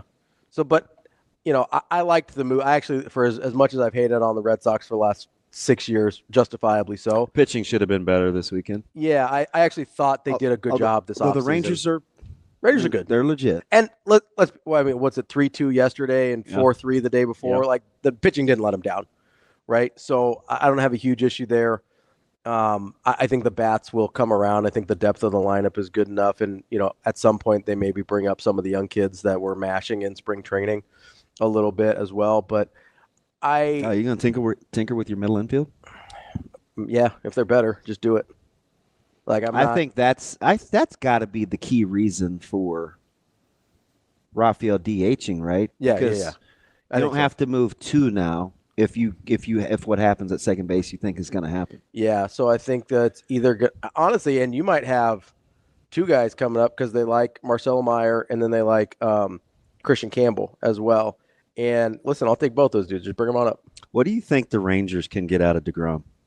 I don't know. Me neither. It feels like a long time since he's been Jacob DeGrom. It's just been a long time since he's been that guy. But when he was that guy, he was, Is that Aaliyah? Been a long time. I should have left you without a dope beat to step to. What would you do? I don't know. Something. You're probably just not the guy that I should be asking. I'm pretty sure. It's a little out of my wheelhouse. Sierra. Not a big Aaliyah guy. No, I wasn't either. Yeah. I wasn't either. Wasn't into like all the She A's, was okay. like Aaliyah and Ashanti and whoever. Like Ashanti used to be incredible. Like I'm okay. Did not too many docs. Yeah. Did not age well. She used to be. Is Ashanti the one that's in Coach Carter? Yes, the girlfriend. Okay. Yeah, she was a cutie pie. Sure. Yeah. I got you. Not just doing too much. It happens, Yeah. Some people are terrified of aging and they make it worse. Out on the A's, were you an Alicia Keys guy? I like Alicia Keys. Yeah, it's kind of more in my wheelhouse of incredible stylistically. Sierra. Sierra's okay. Incredible. There's some Sierra songs I like a lot. So you're not holding Russ against her, are you?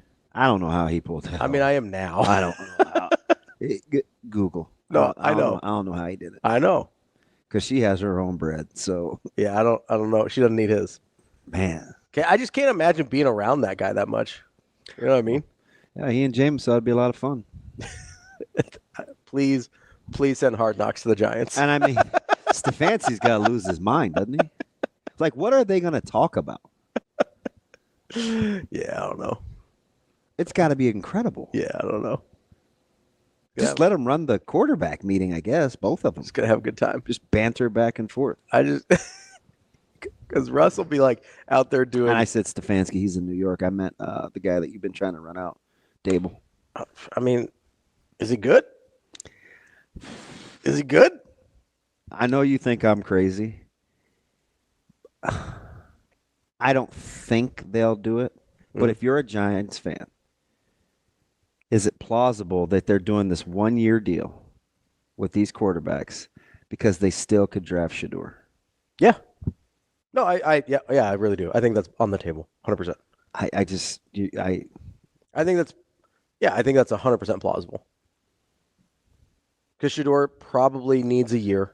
I haven't seen any real legitimate mocks lately with him in the top 10. Yeah, there's a.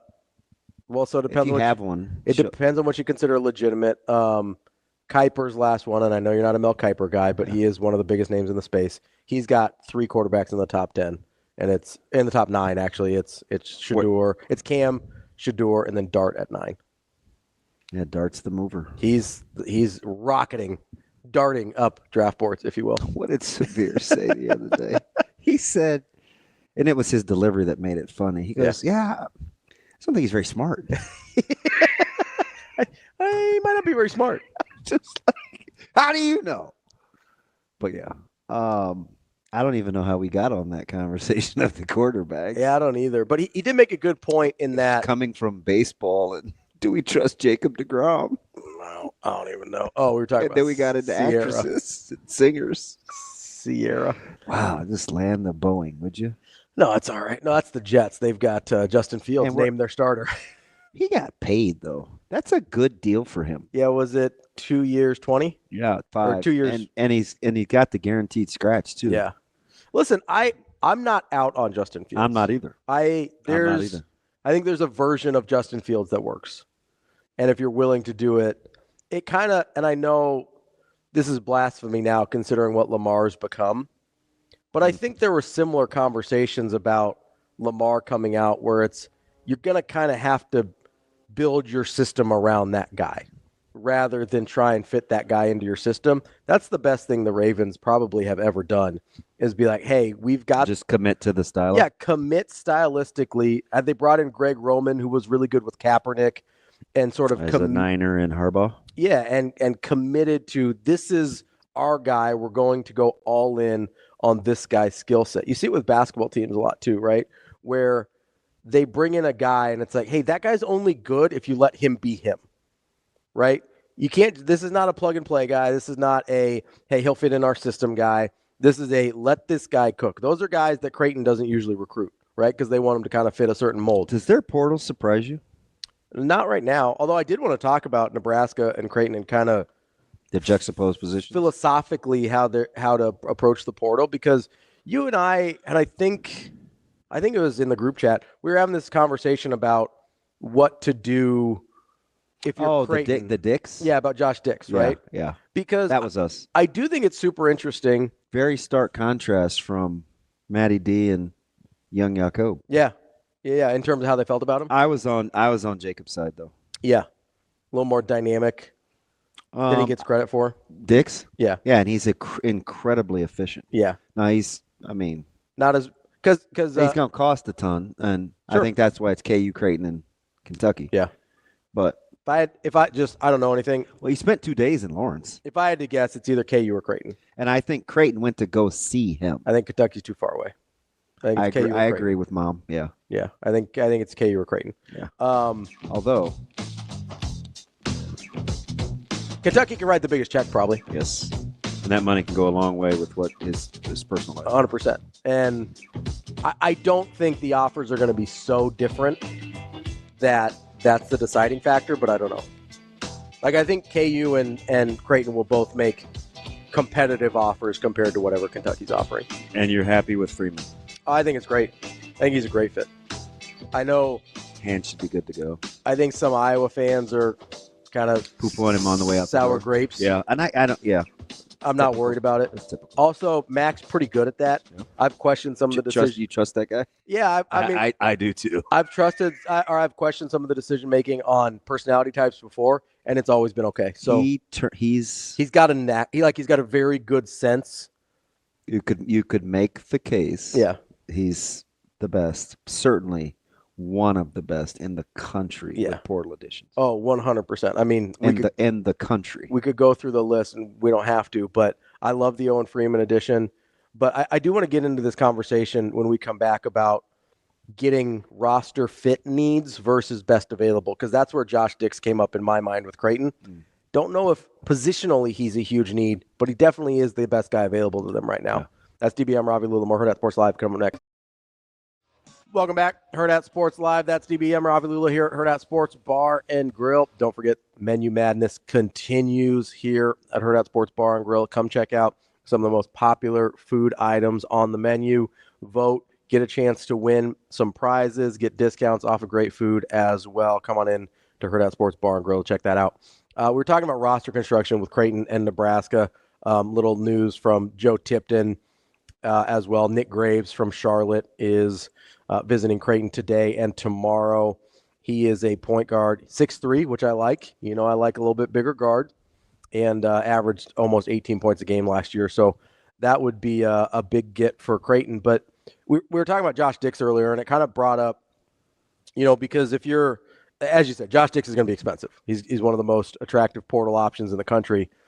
And so I kind of got into this, and I know Creighton's more papered up than people think, but I kind of get into this conversation about that, right? At some point there is a limit, right? So are you going to go spend X number of dollars on Josh Dix and then still go get a point guard? I don't know. Maybe they are. Maybe they aren't. I know Owen Freeman wasn't cheap either. And so I go, okay, if I'm looking at Creighton and I say, hey, I can spend one more, we'll call it a max contract spot for lack of a better term, right? I can spend one more max contract spot. Do I go best available player with a guy like Josh Dix, or do I go position of need at a point guard spot? Because I want to be consistent here, and I found myself sort of drifting away from the argument. Because with Nebraska, part of what I bemoaned about their portal strategy is it didn't seem like they really were putting rosters together that made sense. And with Creighton, I'm like, I think you kind of just take Josh Dix and figure it out. Mm-hmm. So those two things are opposites. I'll bail you out why, if I were going to think like that, what the catalyst would be. It's because I know what Creighton's trying to do offense or as a basketball team. 100%. Right? Yeah. You just trust what the picture's supposed to look like. 100%. Yeah. And so if Max says, hey, I can make these guys fit the picture, or I can change the picture just enough to fit these guys' skill sets. Yeah, and look how he's pointing in folks' face that thought he had too many fours, right? Yeah. So 100%. It worked out just fine. And I didn't really have an issue with it. I was like, well, you can move Jason to 3 and Jackson can do this. And they haven't really done this yet. I still think Isaac Trout can play small ball 5 in certain situations if you need him to. Shane, have we checked on Kim this morning? Because I think we need to check on Kim. For Mason? Yeah. Yeah, I mean, Mason ironically sort of helped him out in terms of just yes, it did. The rotation is just, now it is what it is, right? With congrats to Mason going to Murray State with his uncle Ryan, and honestly, I was a big Mason Miller guy it's a good fit a long time. I hope he does well. I hope whatever happened this year at Creighton, he's able to sort through that and be successful again, because there was I was as big of a Mason Miller fan as there was up until this year. I was like, I don't think you can play that guy anymore. But I do, as I'm sitting here, and obviously Nebraska still has basketball to play, which feels weird. Yeah, tonight. But as a 5.5-point fave. Yeah, I don't know what to do with that because I don't think Arizona State's any good. Who's Arizona State playing tonight? I don't know. No, I'm dead serious. I know. How many guys are going to be on that bench? I don't know. 9? Max? 9? Well, and only 7 of them are on scholarship. Yeah. Scholarship. Maybe you got a couple managers get a suit up tonight. Hey, Shane, what movie was that about this guy dribbling randomly in a gym saying he was going to get a scholarship? I got nothing. I can't remember. 3, 2, 1. Coach Carter. Damn it, Bender. Breakfast Club? That would be the Breakfast Club. Oh, there you go. Yeah. I don't know. I probably haven't seen that in Listen, he dribbled the basketball like he had never dribbled a basketball day. 25 years. I mean, the jump power dribble. Did he look like Stanley in The Office dribbling? No, he looked like he was having. He had a flannel tied around his waist with a leather jacket. It looked like he was having. But it looked like that. He looked like a hooper. A little tricky. It looked like he was having a banner day in the Bender household there. Yeah. Smoke him up. This is what you get. Never mind. That's what you get. That movie is very good. You big Breakfast Club guy? Yes. I don't know that I would have pegged that. Yeah, it's a big Breakfast Club guy. There you go. Yeah. Which one was your favorite? Team Ali Sheedy over Molly Ringwald. That's fair. It's anti-red. Weird. Thought you were a Nebraska fan. Huh. Just don't tan right. Anywho. That's why everybody thinks you're an Iowa fan. You're anti-red. Yeah, love the black and gold and the Cyhawk and the short drive. What? Oh, no, you're talking Considering I'm half Iowegian. Just talking about Sierra again. She is fine. Don't you forget it. I could never. Although, you know how I said the thing about was this on? I can't remember if this on. Oh, Lord. So, I'm like, I really like the Jeep Wagoneers, right? Yeah. Like I got geeked out and we got to drive one to Indy and stuff. Yeah, it was on there. You're off because Russ drives. We got saw Russ drive one. Yeah. That's kind of how I feel about Sierra. It's so you. I'm so petty.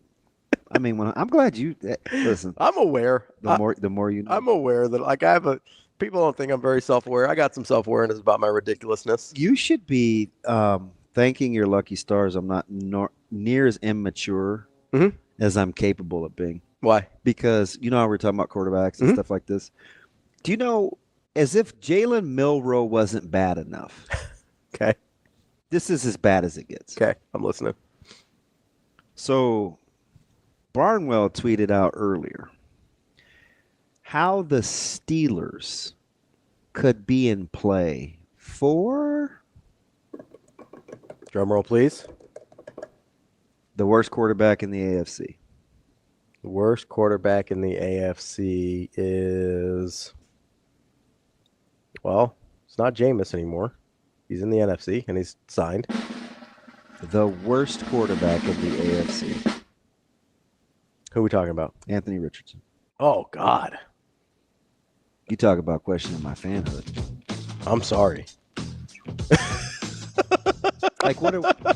I'm sorry. What are we doing? Honestly, I'd rather sign Aaron Rodgers. Duh. I know, but I hate Aaron Rodgers. Like if the 49ers were in a spot where I almost took that with me to the show today. But I'm like, you know what? I'm just not going to allow somebody else to control my mood. Anthony Richardson. I'm glad you find humor in that. I know, it's horrifying. Yeah. I feel bad for you. Coming up next, we're going to talk to Ricky O'Donnell from SB Nation. That's DB. I'm Ravi Lulla. It's Hurrdat Sports Live. We're back here on Hurrdat Sports Live, presented by Centris Federal Credit Union. That's DB. I'm Ravi Lulla. We're joined now by Ricky O'Donnell, writer and editor for SB Nation. Ricky, how are you this morning?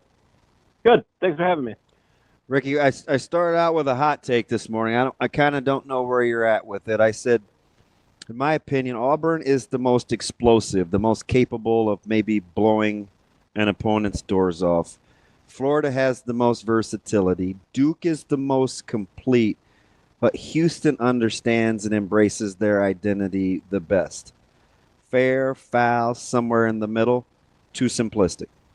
Yeah, I like that for sure. And there's no question about Houston just having such a solidified team identity. It seems like every Kelvin Sampson team plays the exact same way. I do think there's a case that this could be his best team with the Cougars yet. Obviously, they made the Final Four in 2021 with Quentin Grimes, who's become a really good NBA player lately. But this Houston team's got talent, too. And the thing that jumps out to me, it's like, yes, Houston's number one in defense again. Yes, they're going to play at a very slow tempo again. But they actually have shooters this time. They're nearly 40% from three as a team. I think the perimeter trio of Manuel Sharp, Milos Uzan, and LJ Cryer is just very solid for them. And then the bigs are just outstanding defensively. JoJo Tugler is incredible with his length. I feel like Juwan Roberts, you just can't move that guy in the paint. He just takes up so much room inside. So I like that the entirety of that comparison. And, yeah, Houston's identity is ironclad. I can't wait to see them against Duke. Number one defense versus number one offense. That's going to be fun to watch. Yeah, and in my opinion, I felt like – and I started with Duke and Houston, and it's not because I picked Houston to win it, but – I love the interior matchup primarily because what you said. The Flag will have his hands full because he almost has an athletic peer and somebody almost that loves to run and can rim protect that will guard him. They can switch 1 through 5. They can switch 1 through 4. Houston interior is just busy. I like the fact that they're good with their mid-range game too. Which one of those things will manifest itself first if Houston's going to be able to pull the upset? The mid-range game or their interior presence and how they can guard? Yeah, I definitely think the interior presence is going to be huge. What's interesting to me when I watch Houston is that they hedge ball screens more aggressively than just about any team you're ever going to see. They're like 30 feet from the hoop. Exactly. And like Braden Smith, if Purdue was able to handle that, he might be the best point guard in the country. So low to the ground, such a skilled ball handler. Okay, Duke doesn't really have that like next level point guard. Like they give their playmaking to Flagg, to Knippel, sometimes Proctor, but Proctor's really at his best as a spot-up shooter. So, like, how are Flagg and Knippel going to handle these super aggressive ball screen coverages from Houston coming at you with length and athleticism? They've never seen that before in their careers. They're going to get it in the biggest game of their life in the Final Four. I think that's going to be such a good window into both Flagg and Knippel, and to see, like, the way to beat that is just to rotate the ball, make enough passes to hit the shooters in the corner. Purdue was able to do that a bit because Braden Smith was so good, but I'm interested to see if Flagg and Knippel are up to that. And then I think for Malawak, it's an interesting test too, because how many guys actually have the length to match Malawak on the inside? It's basically no one. But JoJo Tugler is like a 7'6" wingspan or something. He's not 7'2" the way Malawak is, but his arms go forever. He can jump out of the gym. So I think that's going to be a fascinating interior matchup too. Can Malawak score from the mid-range? Can he do something more than flush home alley-oops? I honestly think he has more to his game than Duke has let him shown this year, but his role has been very defined, and obviously it's been successful with this two-man game partnership with Knippel and Flagg. So that interior matchup's going to be really fun, and can't wait to see how the Duke freshmen handle that ball pressure from Houston. Ricky, were you surprised at all that Duke opened up as a 4.5-point favorite? Like, talking to DB earlier and to you now, like, it feels like that matchup is pretty intriguing, and I would anticipate it being a very close game. Like, I was a little surprised that the number was so big early. Not surprised, just because I feel like Duke's best game is much better than anyone else's best game left in this field, and that's why I've consistently picked them to win the tournament since before the bracket. And as I've been ranking the teams each round, I always put Duke number one. I just feel like if they play their best game, their level is higher than anyone else's. And we've seen Duke win the national championship with freshmen before. I was in the gym in 2015 when Julian Okafor, Tyus Jones, Justice Winslow, and Grayson Allen led them to the national title. I feel like this group of freshmen is probably better, honestly. Flagg is just like such a next-level prospect. I think Malawak's incredible, and Knippel's really the forgotten guy. Like, he's so overqualified as a third option. Absolutely elite shooter. The guy never misses a free throw and can just, run pick and roll, too, and hit Malawak on these lobs. Really interesting team. I think Duke's the best team in the country. So I think Houston can beat them for sure. But if Duke plays its best game, no one's touching them. So I think the line makes sense.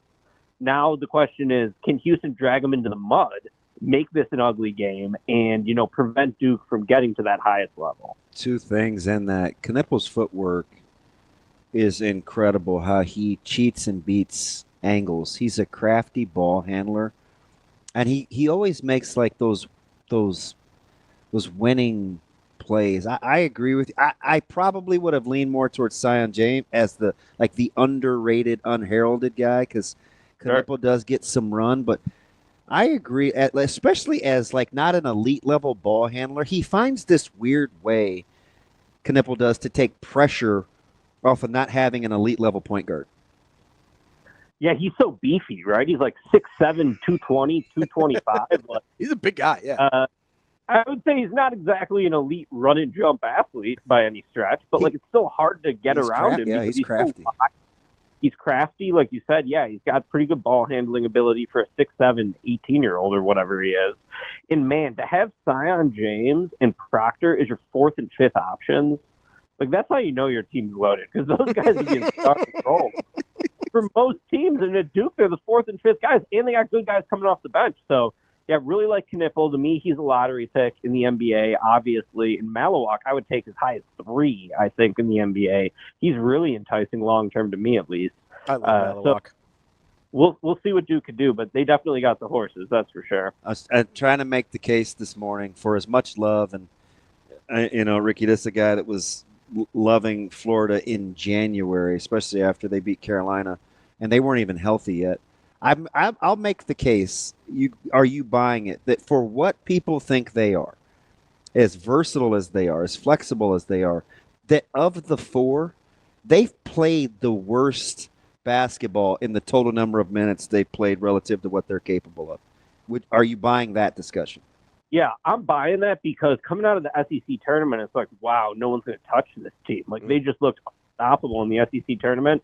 And then they were on the ropes against a very mediocre UConn team, needed Walter Clayton Jr. to save them with multiple daggers at the end of the game. Same thing happened with Texas Tech. They absolutely should have lost. Right, they're kicking themselves over that. Gimme. Wow. But, I mean, March comes down to guards, as you guys know, and Florida's got the best guard in the field. Walter Clayton Jr. is incredible. How did this guy only end up at Iona? I know it was Rick Pitino back in the day, but he is just a total stud. His combination of, size, shot-making, poise, just unbelievable. That shot he hit against Texas Tech where he was in the paint, he dribbled it back out and just hit, a fadeaway three. I'm like, what? This is March Madness forever hero type stuff from Walter Clayton. So, and then, am I pronouncing this right? Thomas Howe is the other guy who he was really good. I mean, Florida's just got so many weapons. This dude, Thomas Howe, he had led him in scoring all year. 6'9" athletic sophomore, though, and he's skilled and, 35% three-point shooter. He's going to be an NBA player, too, I would say. So Florida's just got guys. I mean, they have Clayton, Elijah Martin, and Will Richard as your guards, and then amazing front court depth. That's a pretty damn good formula. And you got to credit Todd Golden because there's been a couple times where I'm like, oh, Florida's going to lose this game because of coaching. And they pulled it out every time. So they haven't played their best game yet in March, yet they're in the Final Four. Seems like a good sign. I think they're going to beat Auburn, but I don't feel confident in it. I think that's going to be an amazing game, and we'll see how healthy Broome is after he kind of got hurt at the end of the Elite Eight game there. Now so Auburn is the team that when they're going, they're kind of wow, and they're familiar with Florida, obviously. Why do you think, or what happened, Ricky, where I get losing the 3 of the last 4, but it seemed like the last quarter of the season we kind of fell out of love with Auburn. And even Pearl was like, well, look at who we've lost to. These are good teams. And even going into this tournament, they weren't as disrespected as Houston. A lot of people liked Auburn. But for a while there, when they were going, a lot of people thought that they were the best team in college basketball. Yeah, Auburn, obviously they're phenomenal. Janai Broome, so good as an interior scorer. I almost think sometimes they're a little too reliant on Broome. You saw it in the Sweet 16 matchup a bit against Michigan when he couldn't overpower their front line. I was like, all right, guys, you got other weapons here. You can't just pound the ball into Broome in the post. Obviously, against Michigan State, their bigs are pretty mediocre. Broome was able to go through them like air. He had an incredible game to push them into the Final Four. But what makes Auburn interesting to me is just the variety of weapons they have. Yeah. Tahad Pettiford gives me Kemba Walker vibes at times with his ability to create space off the dribble, splash shots. He's so dynamic as a freshman guard. Then you got the 2 wings, Miles Kelly and Chad Baker-Mazara. To me, when Auburn's playing its best game, the wings are sort of the barometer of that. They are knocking down shots, stretching the floor, and being disruptive defensively with their length. That Cardwell is going to give you elite interior defense. Yeah. Chaney Johnson's a great glue guy. I feel like it comes down to Kelly and Chad Baker-Mazara knocking down shots, and then, Denver Jones or Pettiford have to be on too. So Auburn just has a lot of different ways they can beat you. It's easy to fall back on, okay, let's pound it into Broome in the post because Broome's one of our best players. But their offense is more dynamic than that when they're at their best. And, I think they're going to need everyone to step up to beat Florida. And what a great game that's going to be. I hate to just bottom line it as toughness, but if Auburn goes back and looks at the I don't know, whatever it was, 90-81 loss to Florida a few weeks ago, I think the presence in the paint, Florida has more versatility because they have so many bigs that they can run out there, but is there a toughness component? I mean, you talked about the wings. Baker-Mazara, he's kind of a bully, a little bit of a bad boy. And I get Florida has Martin. It seems like Auburn has more of those guys. With a team that likes to play with so much pace, could that even be a thing? Yeah, no, I'm with you. Florida's bigs are great, but they're not overpowering. They're kind of finesse bigs in a sense. So, I mean, Auburn can just put you in the basket. Cardwell is incredible in terms of his defensive interior rim protection. And Janai Broome is just a throwback 90s NBA power forward who's going to like hit you with shoulders and create space that way. Kind of reminds me a little bit of Carlos Boozer or someone like that from like 20 years ago. I feel like he just has a throwback game, but is also a great passer and like has some skill in some unique ways. So yeah, Auburn definitely seems like the tougher team. They're just like bigger and stronger inside than Florida. In, you know, Pettiford, I think at his best, Pettiford can match Creighton shot for shot. Going to be a fascinating game. Like, it seemed like Auburn just flipped the switch in the second half against Michigan. Yeah, their spurt ability is incredible because of their pace. It looks frenetic. Yeah, absolutely. And, you know, that since that happened, it feels like they've been on top of their game since that comeback against Michigan in the Sweet 16. So we'll see. I mean, two great teams. This Final Four just delivered. Like, we didn't get the Cinderellas this year, but we're left with the four best teams. It's going to be really fun to watch. I have to take advantage of your expertise. A little off the grid on the national level as we talk coaches. It's 2025, and West Virginia and Virginia, two of the last teams to fill their vacancies. Just the lack of the cost of doing business, or when you look at the landscape of college basketball, just not surprised. Yeah, Virginia hired the VCU coach, right? Yeah. Brian Odom. Yep. Then I don't know what's up with West Virginia. You stumped me on that one. Well, they went internal with, and I can't remember his name. It's like his second year guy at West Virginia, but it's just like Ross Hodge. Hodge, yeah. They've always been better programs, but they were so late in the game. And I get DeVries didn't leave until, a couple of weeks ago, but it shifted right before our very eyes, right? Remember, those used to be really good jobs. Yeah, absolutely. And I'm fascinated to see, Tony Bennett retired for a reason at Virginia, right? It's because he didn't think he needed the NIL money, and he didn't think he could be able to play the transfer portal game at Virginia, when he was so good building up those teams 5-6 years ago. So can Odom do that? Is he going to get more NIL money than Bennett had? Why wouldn't the donors step up for a legend like Tony Bennett in that sense if it's going to happen a couple of years later? So very interested in Virginia. I mean, Virginia should be a top 4 program in the ACC every year with Duke, Carolina, probably Louisville there too. But, when they're down, the ACC's down, it feels like. So very interested to see what the future of Virginia looks like. Yeah, I do wonder about Tony Bennett in Virginia because maybe stylistically they didn't want to invest. Yeah, well, I also wonder how much of it was the donors didn't want to invest in him or he just didn't want to coach basketball that way. Because I do think there's two sides to that. And on his way out the door, it didn't seem like he wanted to coach basketball that way. Yeah, you know what I mean? Maybe the donors were in and he just didn't want to play the game. For sure. Yeah, but 55 years old, walking away. Obviously, it's been a trend we've seen with a lot of these coaches. And yet, here's Rick Barnes and Tom Izzo. I think, Barnes is 70. I think Izzo's around 70.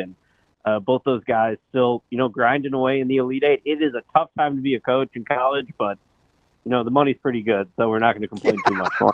Yeah, yes, it is. I think I heard somebody say anytime you got 2 commas in your salary, you're doing okay. Yeah. No, so speaking of coaches here, we were talking earlier about, obviously, the Kevin Willard situation going from Maryland to Villanova and not in the classiest of manners, I guess would be a nice way to put it. I wonder, though, how good of a job leaving Maryland, how good of a job do you view Villanova as? Because we couldn't really land on what we thought about the Villanova job. Yeah, I totally agree. I have no idea. It's so hard to follow Jay Reich, obviously. So Kyle Neptune, had a tough gig from the moment he got there. They actually had some pretty decent players this year at Villanova, but their defense was just terrible the whole year, and they could just never put it together. Too many bad losses early in the season. So I think you're right. Is Villanova even a better job than Maryland? Is a really interesting question. Would you rather be in the Big Ten or the Big East? I guess Villanova, with this revenue sharing coming up, doesn't have to split their money with football. And I'm not 100% sure on how the revenue sharing is going to affect all these programs in terms of the NIL money at their disposal. But not having to split it with football seems pretty appealing to me. So I wonder if that played a role in Willard's part. And Willard certainly cashed in at the right time, right? Classic riding a hot March Madness run into a different job. So, we'll see how it works out. I'm not super confident that Villanova is a better job than Maryland at this stage, but we'll see. Let's go to the Big Ten before I get to Patino's squared in the Big East. Who landed, in your opinion, the better coach given the school? DeVries at Indiana or McCollum at Iowa? Yeah, I like McCollum. I'm really intrigued by McCollum. I mean, his success track record at the D2 level speaks for itself. The fact that he was able to just take Bennett Sturts and turn him into, potentially a first-round pick is really just fascinating. Drake, and to me, it just comes down to Sturts.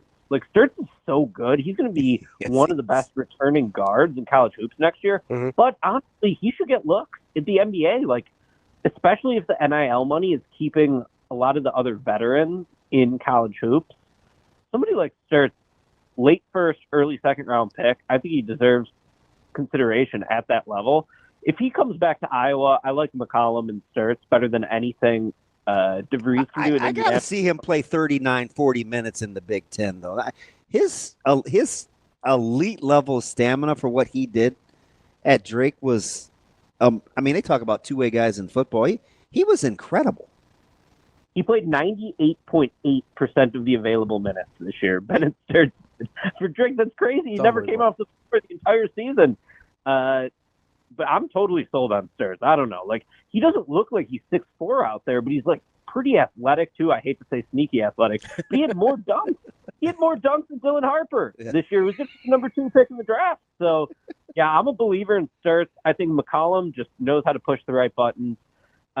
Indiana should always be better than Iowa at basketball. Yeah. Like, that should not even be a debate. But Indiana is, like, such a low-key tough job with the pressure from the fans and the alumni and donor base. It just seems like Indiana has, like, a suffocating amount of pressure, where I think McCollum he'll be able to be fresh and loose in Iowa, especially if he gets Sturts back. So, going to be really interesting. Indiana should be better, but, I like the McCollum hire for Iowa for sure. Ricky, I want to bring the coaching discussion back around to the Final Four, because you said something interesting about Golden at Florida, and there's a couple times you're like, they might lose this game because of him. I'm curious. We've kind of got a strange mix of coaches in the Final Four here. Obviously, you got sort of the old guard with Kelvin Sampson and Bruce Pearl, and then you've got a highly successful but pretty inexperienced guy in Shire, and then you've got Golden, who has put together some really good teams at Florida. Is there a guy you think is clearly either the biggest asset or biggest liability out of those 4 coaches? No, I think 4 great coaches. Obviously, like, if you're ranking the coaches, you probably got to go Kelvin Sampson number 1, just because, like, he just does more with less at Houston. The way he's been able to turn Houston into a power program has been unreal. 6 straight years and making the second weekend, back in the Final Four, for the second time with Houston now. But all these coaches are really good. I mean, Golden and Shire are both in their 30s. Yeah. So, their story is just being written. For Shire to get to the Final Four in his 3rd year at Duke, pretty incredible. I think that, Duke has been just a clear winner of the NIL era. Like, they've just been able to hit the ground running in terms of getting the best, players from the Nike circuit every year. And then Auburn, like, their team's just so old. So Bruce Pearl is like, he's rolling out a bunch of 24 and 25-year-olds. I mean, they're older than a third of the NBA team, it feels like. So definitely amazing coaching matchup. I would say Kelvin Sampson, you got to put him atop your coaching rankings. But, these young guys, their story's still being written. So anything could happen in this Final Four. Let me ask you about a sneaky one. I go back to the Big Ten because he gets a lot of credit for his offensive prowess and how they like to play. What about Nedved in Minnesota? Minnesota seems like one of those jobs that should be better, especially with the AAU circuit and the talent in the state. Do you like that hire? I do like it. I just think Minnesota's a really tough job in the Big Ten. Minnesota basketball, not a ton of history. Same thing with football. Like, men's basketball and football is always going to be tough at Minnesota. But, they hired the best possible guy they could have hired, in my opinion. Medved went to Minnesota. He has basically been building his reputation as an elite mid-major coach the last few years. He's putting guys in the NBA every year at Colorado State. Like, how does that happen? From David Roddy to Isaiah Stevens, Nick Clifford should be a first-round pick this year. He's unbelievable. So just the fact that Medved has been able to turn Colorado State into a program that can develop and get elite talent, and he's making the tournament every year. Really, should have been in the Sweet 16 this season, if not for that Queen buzzer beater in the round of 32 for Maryland. So I think that was a great hire for Minnesota. But when it comes to Minnesota basketball, it's I'll believe it when I see it, because the Big Ten, while it doesn't have the one overwhelming team in the conference, like Duke in the ACC or some of these other UConn in the Big East, the level of play in the Big Ten is just so high consistently every year. So just making the tournament is going to be so difficult because half the league, or more than half the league, is tournament caliber. I think Medved was a perfect hire, but it's tough. It's a tough gig at Minnesota, and we'll see if he can pull it off. Ricky, before we let you go here, did want to ask you, I know DB brought up the Patinos and now being in the same conference. Thank you. What did you think about that hire of Richard Pitino? Speaking of a guy that had been at Minnesota and maybe wasn't as good as people were expecting or hoping that he would be, but had a great run in New Mexico. What do you think about that hire to Xavier? Yeah, I like that. I thought that he did an incredible job at New Mexico. Having JT Toppin and Donovan Dent on the same team for a year in New Mexico is totally incredible. So I know it didn't go amazing for Pitino at Minnesota. I still think he's got upside. As a coach, he's probably in his early 40s, I would guess, so he's got plenty of good years ahead of him. And Xavier is just a consistently very good program. Feels like Xavier's, in the mix to make the tournament every year. The question with Xavier is always the ceiling. They got a high floor as a program, but how much can you really win at Xavier? Obviously, Sean Miller thought, Texas has a higher ceiling. That makes sense. So he makes the jump to go there. But I thought Pitino was a really good hire, after you lose Sean Miller for the second time at Xavier. I think Pitino should be able to keep that program rolling, but you just wonder, what's the upside of that type of program? Ricky, let me get you out in this. This is the last one for me. We debated this. That poll came out probably, I don't know if it was Bleacher Report. This is right before COVID, and they were ranking jobs. And Texas was in the top 10. I've never forgot about how coaches felt about Texas as a basketball job. Obviously, Miller in Texas. For you, is that a good basketball job? Yeah, I think so. Texas always viewed as a sleeping giant. I think the nice thing about Texas is seems to get a lot of guys fired. Well, absolutely. Yeah. But such a strong recruiting base. Yeah, expectations are always going to be high. Consistently really good though. They're always landing McDonald's All-Americans every year. They're always going to have money to spend in the transfer portal. And then Texas football gets all the attention and is really what people care about. So you're a little bit out of the spotlight, kind of like Dusty May is at Michigan, where there's not quite as much pressure on you. But you're right that it does seem like Texas turns over coaches quite a bit, and you can always get fired. I think Texas thought Chris Beard would be there forever, and they had to move on from him. So Sean Miller, at Arizona, he was just recruiting so well, getting Aaron Gordon, Stanley Johnson. Those were elite level guys back in the day. And I think he made the Elite Eight 3 times off the top of my head. I know he never made the Final Four, but he was consistently making deep runs in the tournament. So I like that hire. But again, the revenue sharing is going to throw a big wrench into this. How much money does Texas basketball have if they got to split the pot with Texas football, and football is going to, get more of the attention and more of the money. So I think that's going to be a really interesting thing coming up. But in general, Texas sleeping giant. I believe they have a newer stadium there too, so they definitely got good resources. We'll see what Sean Miller can do. He's gonna that's as good of a job as you can ask for, in my opinion, if you're Sean Miller trying to get back to the mountaintop after the Arizona exit. So we'll see. That's Ricky O'Donnell, SB Nation writer and editor. Way good. Great stuff. We appreciate it. Thanks, guys. We didn't even get to the NBA with him. Next time. Next time we will. It's funny, you brought up Texas and how they get guys fired. So Rick Barnes was there for 15 years, had one season where they don't make the NCAA tournament. Just one. And it wasn't his last season, got fired a couple years after that. Shaka Smart missed 3 out of 6 tournaments, got fired after making the tournament, ironically enough, as a 3 seed. We know about Beard. It's unceremonious. Unceremonious exit, and he was okay in his one full, but they were 22-12. It's not like they were lighting the world on fire. Got off to a good start before he got fired the second year. And then Rodney Terry, 2 NCAA tournament appearances, 1 controversial in my opinion, but gets fired pretty. You're still mad over 15 losses? Get out of here. Too many. Get out.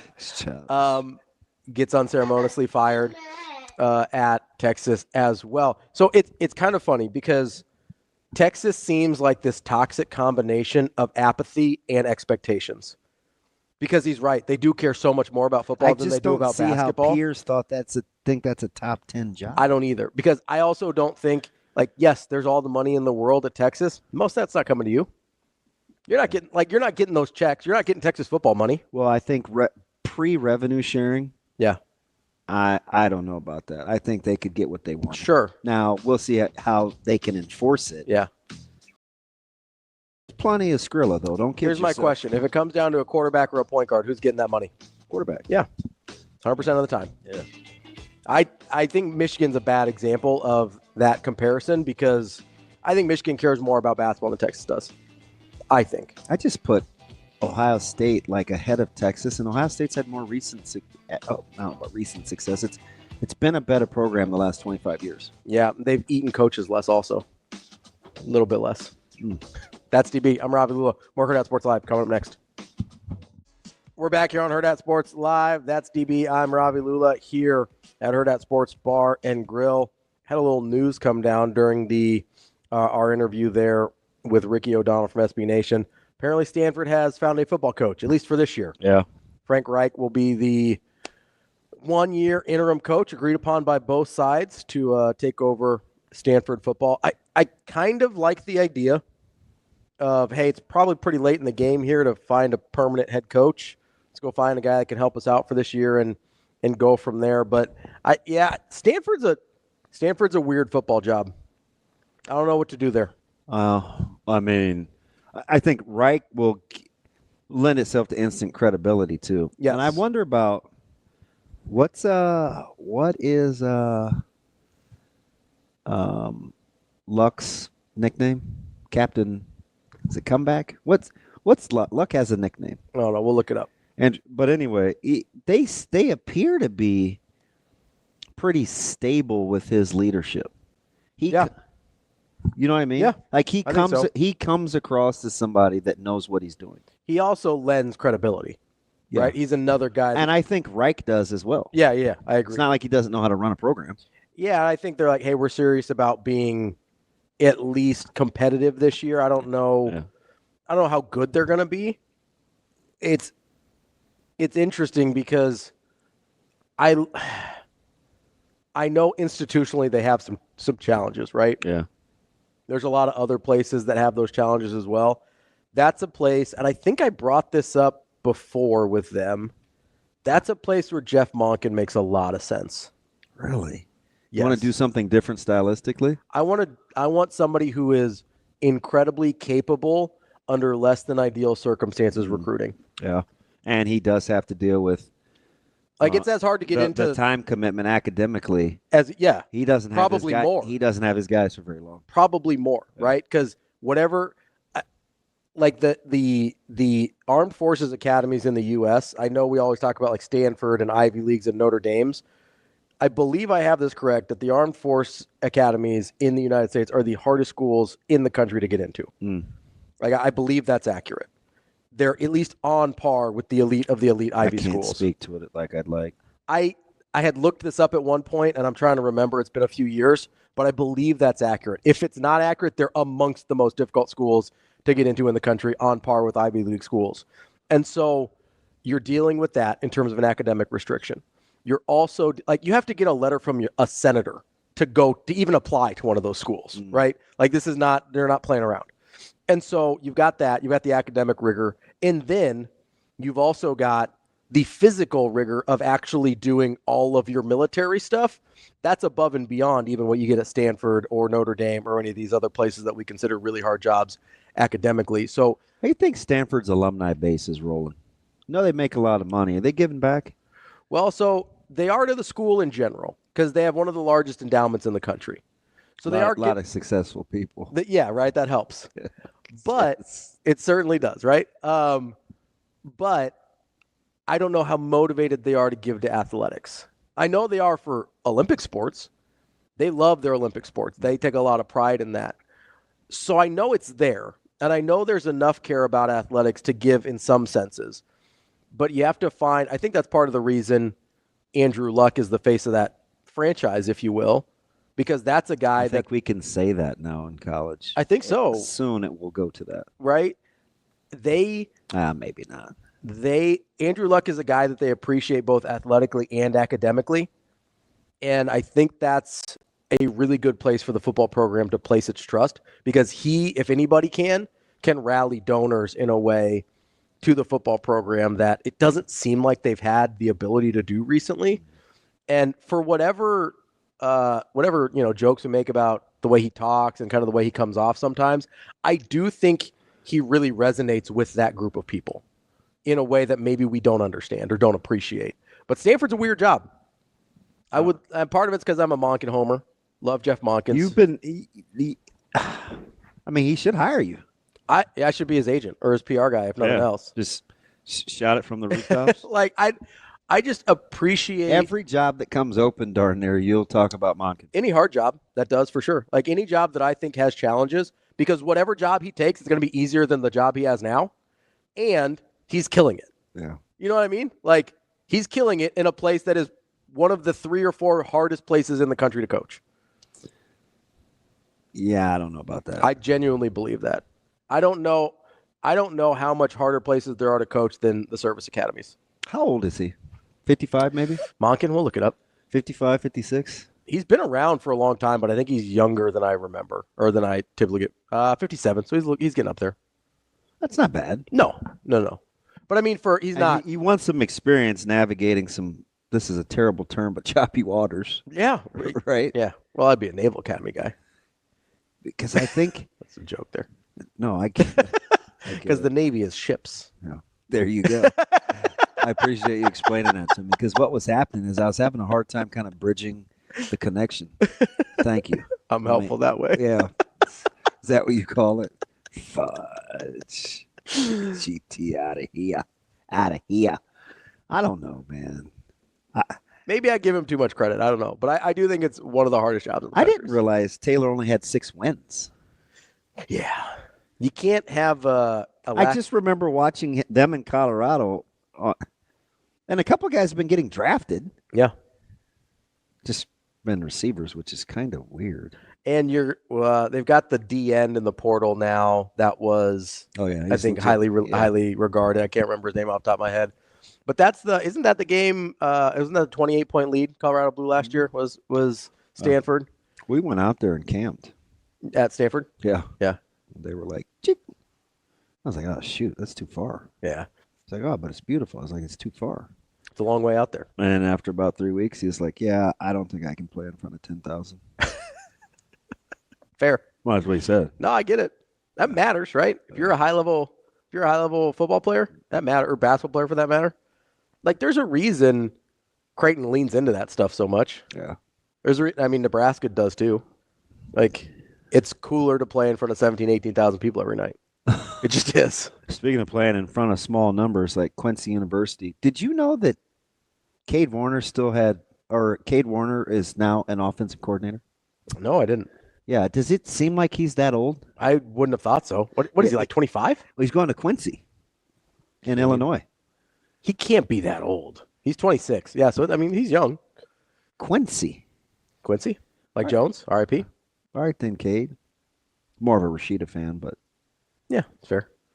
Quincy Jones made one of my favorite shows as a kid. Love Jones? No. What? Fresh Prince of Bel-Air. Oh, that's Q? Yep. I didn't know that. Big Fresh Prince guy. It's okay.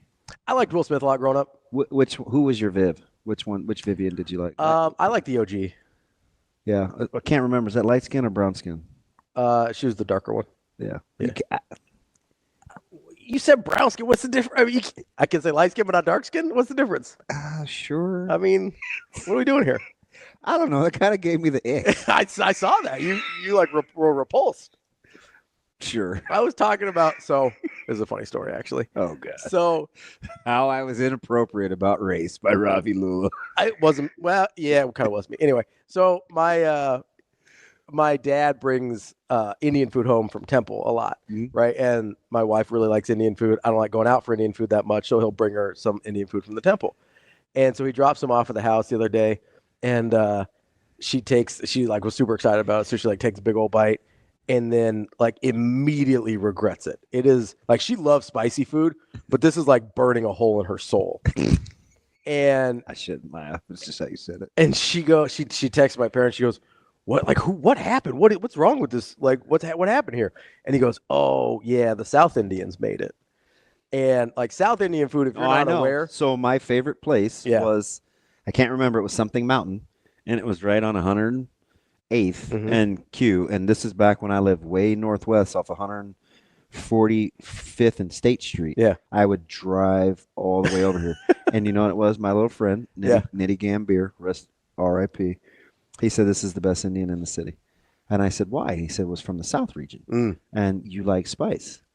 They had the best lollipop chicken, and they had the best tandoori. It was so juicy, and they gave you the whole chicken if you wanted it. Yeah. It was incredible, but it was South region. As soon as he said South Indians, I go, "Oh, that'll mess you up." Kanara is the same way. So Kanara has a variety. Yeah, Kanara. They have and I think on the menu it tells you it's from the southern. It tells you which region it's from, or which like even state or province it's from. Kanara's.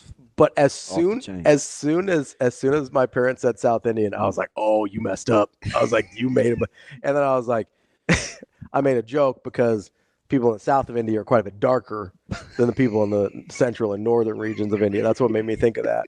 I was like, "Oh man, those South Indians will mess you up, boy. You gotta watch out." Yeah, you can. Those dark-skinned people. You can say that. I can't. You gotta watch out. But no, it is funny because South Indians they more have like the Thai influence kind of in terms of their food. You'll see some more similarities there. It's almost like a Caribbean type, kind of a mix between Thai and Caribbean food. Whereas North Indian is what most people think of like traditional Indian food. Yeah, and it's just a whole different thing because Northern Indian food get a little spicy. But Southern Indian food, like that will hurt you. She's gonna be all right. I think she's gonna be okay. She's had to like down some yogurt. I know. Can I ask one?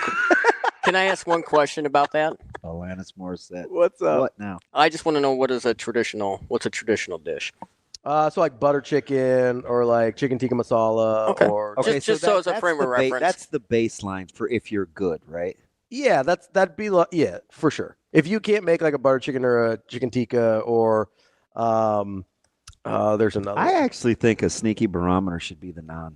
Oh, 100%. Yeah, you gotta have good naan. Rice is like if they don't have good rice too, like that's a deal breaker. How do you mess up basmati rice? Some people don't cook it right. Wait. Some people cheap out too, and then they use the basmati. They're trying to use something else. I'm just saying, you gotta be careful there. The more you know. I'm not trying to mess around with any of that cheap ass rice, Yeah. It's freaking bad. What is it, Maharanahana? What's that? What's the brand that everybody buys? Oh, I can't even read it. I can't read. They use some characters in there I'm unfamiliar with from a different region. Do you have the? Never mind. What's that? Nothing. Do I have what? Nope. I'll ask you off air. But yeah, needless to say, different regions have different specialties. Yeah. So come back, see if I can give out some winners. That's DB. I'm Ravi Lulla. Still mad about this mock draft. Which one? I follow all the latest mock drafts. So which Raiders or Shane? Would you take Genty in Oakland or Las Vegas? I don't know. So I've seen a couple now that have Hampton going to the Steelers. Really? Yeah. Who'd you take Hampton at 19? I want a quarterback first. Is that too much to ask? Who you want at 19? Well, it ain't gonna be Dart anymore, but you were mad when you thought it was Dart because I didn't like the way that the room was shaping up. Now it's okay. Now we gotta have it. Now you gotta have one. Yeah. Even though Severe thinks he's dumb. It was his delivery. More Hurrdat Sports Live coming up next. Welcome back, Hurrdat Sports Live. That's DB. I'm Ravi Lulla here at Hurrdat Sports Bar and Grill. Amazing Daniel says, went to an Indian place last month, and instead of 1 through 5, they asked mild, medium, hot, extra hot, or Indian hot. Mild, medium, hot, extra hot, or Indian hot. Yeah. I wonder what. I could ask him. What's his go-to?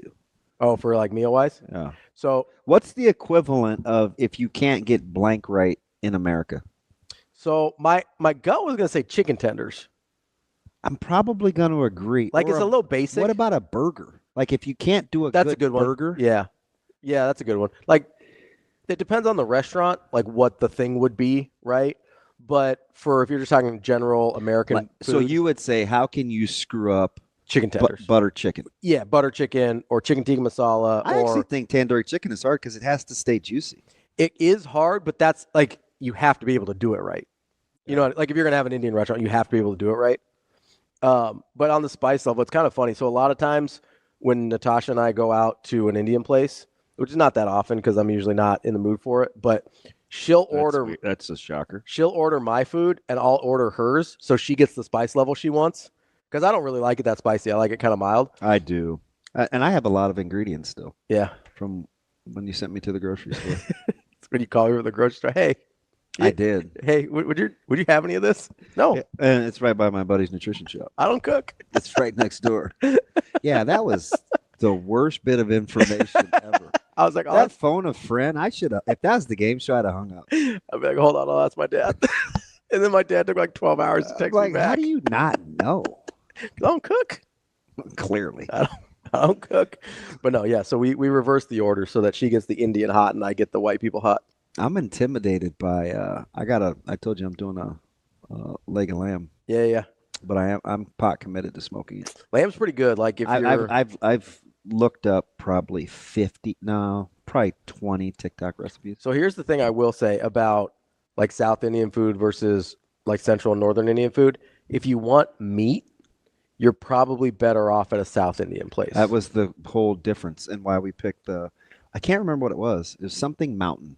And it wasn't open for long enough, and I thought it was incredible. Yeah, because generally Southern Indian is more the Catholic base of the country, so they're not gonna have like the cow issues, right? So in Northern India, you get some chicken, you get some lamb, but you're not getting any beef up there. Go to Southern India, you'll get more of the Catholics, so you'll get more of the more meat varieties, and they're typically a little bit more experienced cooking meat, so they a little bit better. A little trick for you there. I'm telling you, the place was fire. Trying to help you out. And I don't know if Astoria was what took over, but it's still one door down. It's not the exact same building. Oh yeah, over on Q. Yeah. But Astoria is over there now, which is fine. Yeah, I don't know that I've been there. Yeah, that's fine. I've had some. I think somebody's catered from there. I've had it before, but I don't generally try and judge a restaurant based on their catering just because it's a little different. You know, it's a different challenge than cooking for in restaurant there. Canara will cater to, I think they need 48 hours or 72. That's actually pretty short. Like time frame if you need something. Like that's not a bad turnaround. I think it's 72 maybe. Yeah. No, I like it out there. I've been impressed. There's several good Indian places around here. Cool family too. Yeah. Well, Chef will come around and talk to you. Yeah, he's a good dude. No, there's some good Indian places around town here. I didn't know my man QB Ace is a cat guy. You guys bonding over that? Yeah, it's my guy. You showed me the picture. His cat sits up on his shoulder like mine does. I'm telling you, I will walk around the house. Potato will just perch up there like a parrot. He's fat. How are you doing that? I got big shoulders, man. At least I used to. I'd be like, get off. Do you nickname him like Potato Chip or Sweet Potato or anything like that? I do. I call him Potato Pancake sometimes. I call him Tater Tot every once in a while. That's actually how Potato got started. I just call him Tater Tot for no reason. Don't have any really good plays today. No winners today? I do like the Lakers laying the 4, but NBA, kind of a crapshoot, man. Don't do it. That's DB. I'm Ravi Lulla. We'll be back tomorrow. More Hurrdat Sports Live.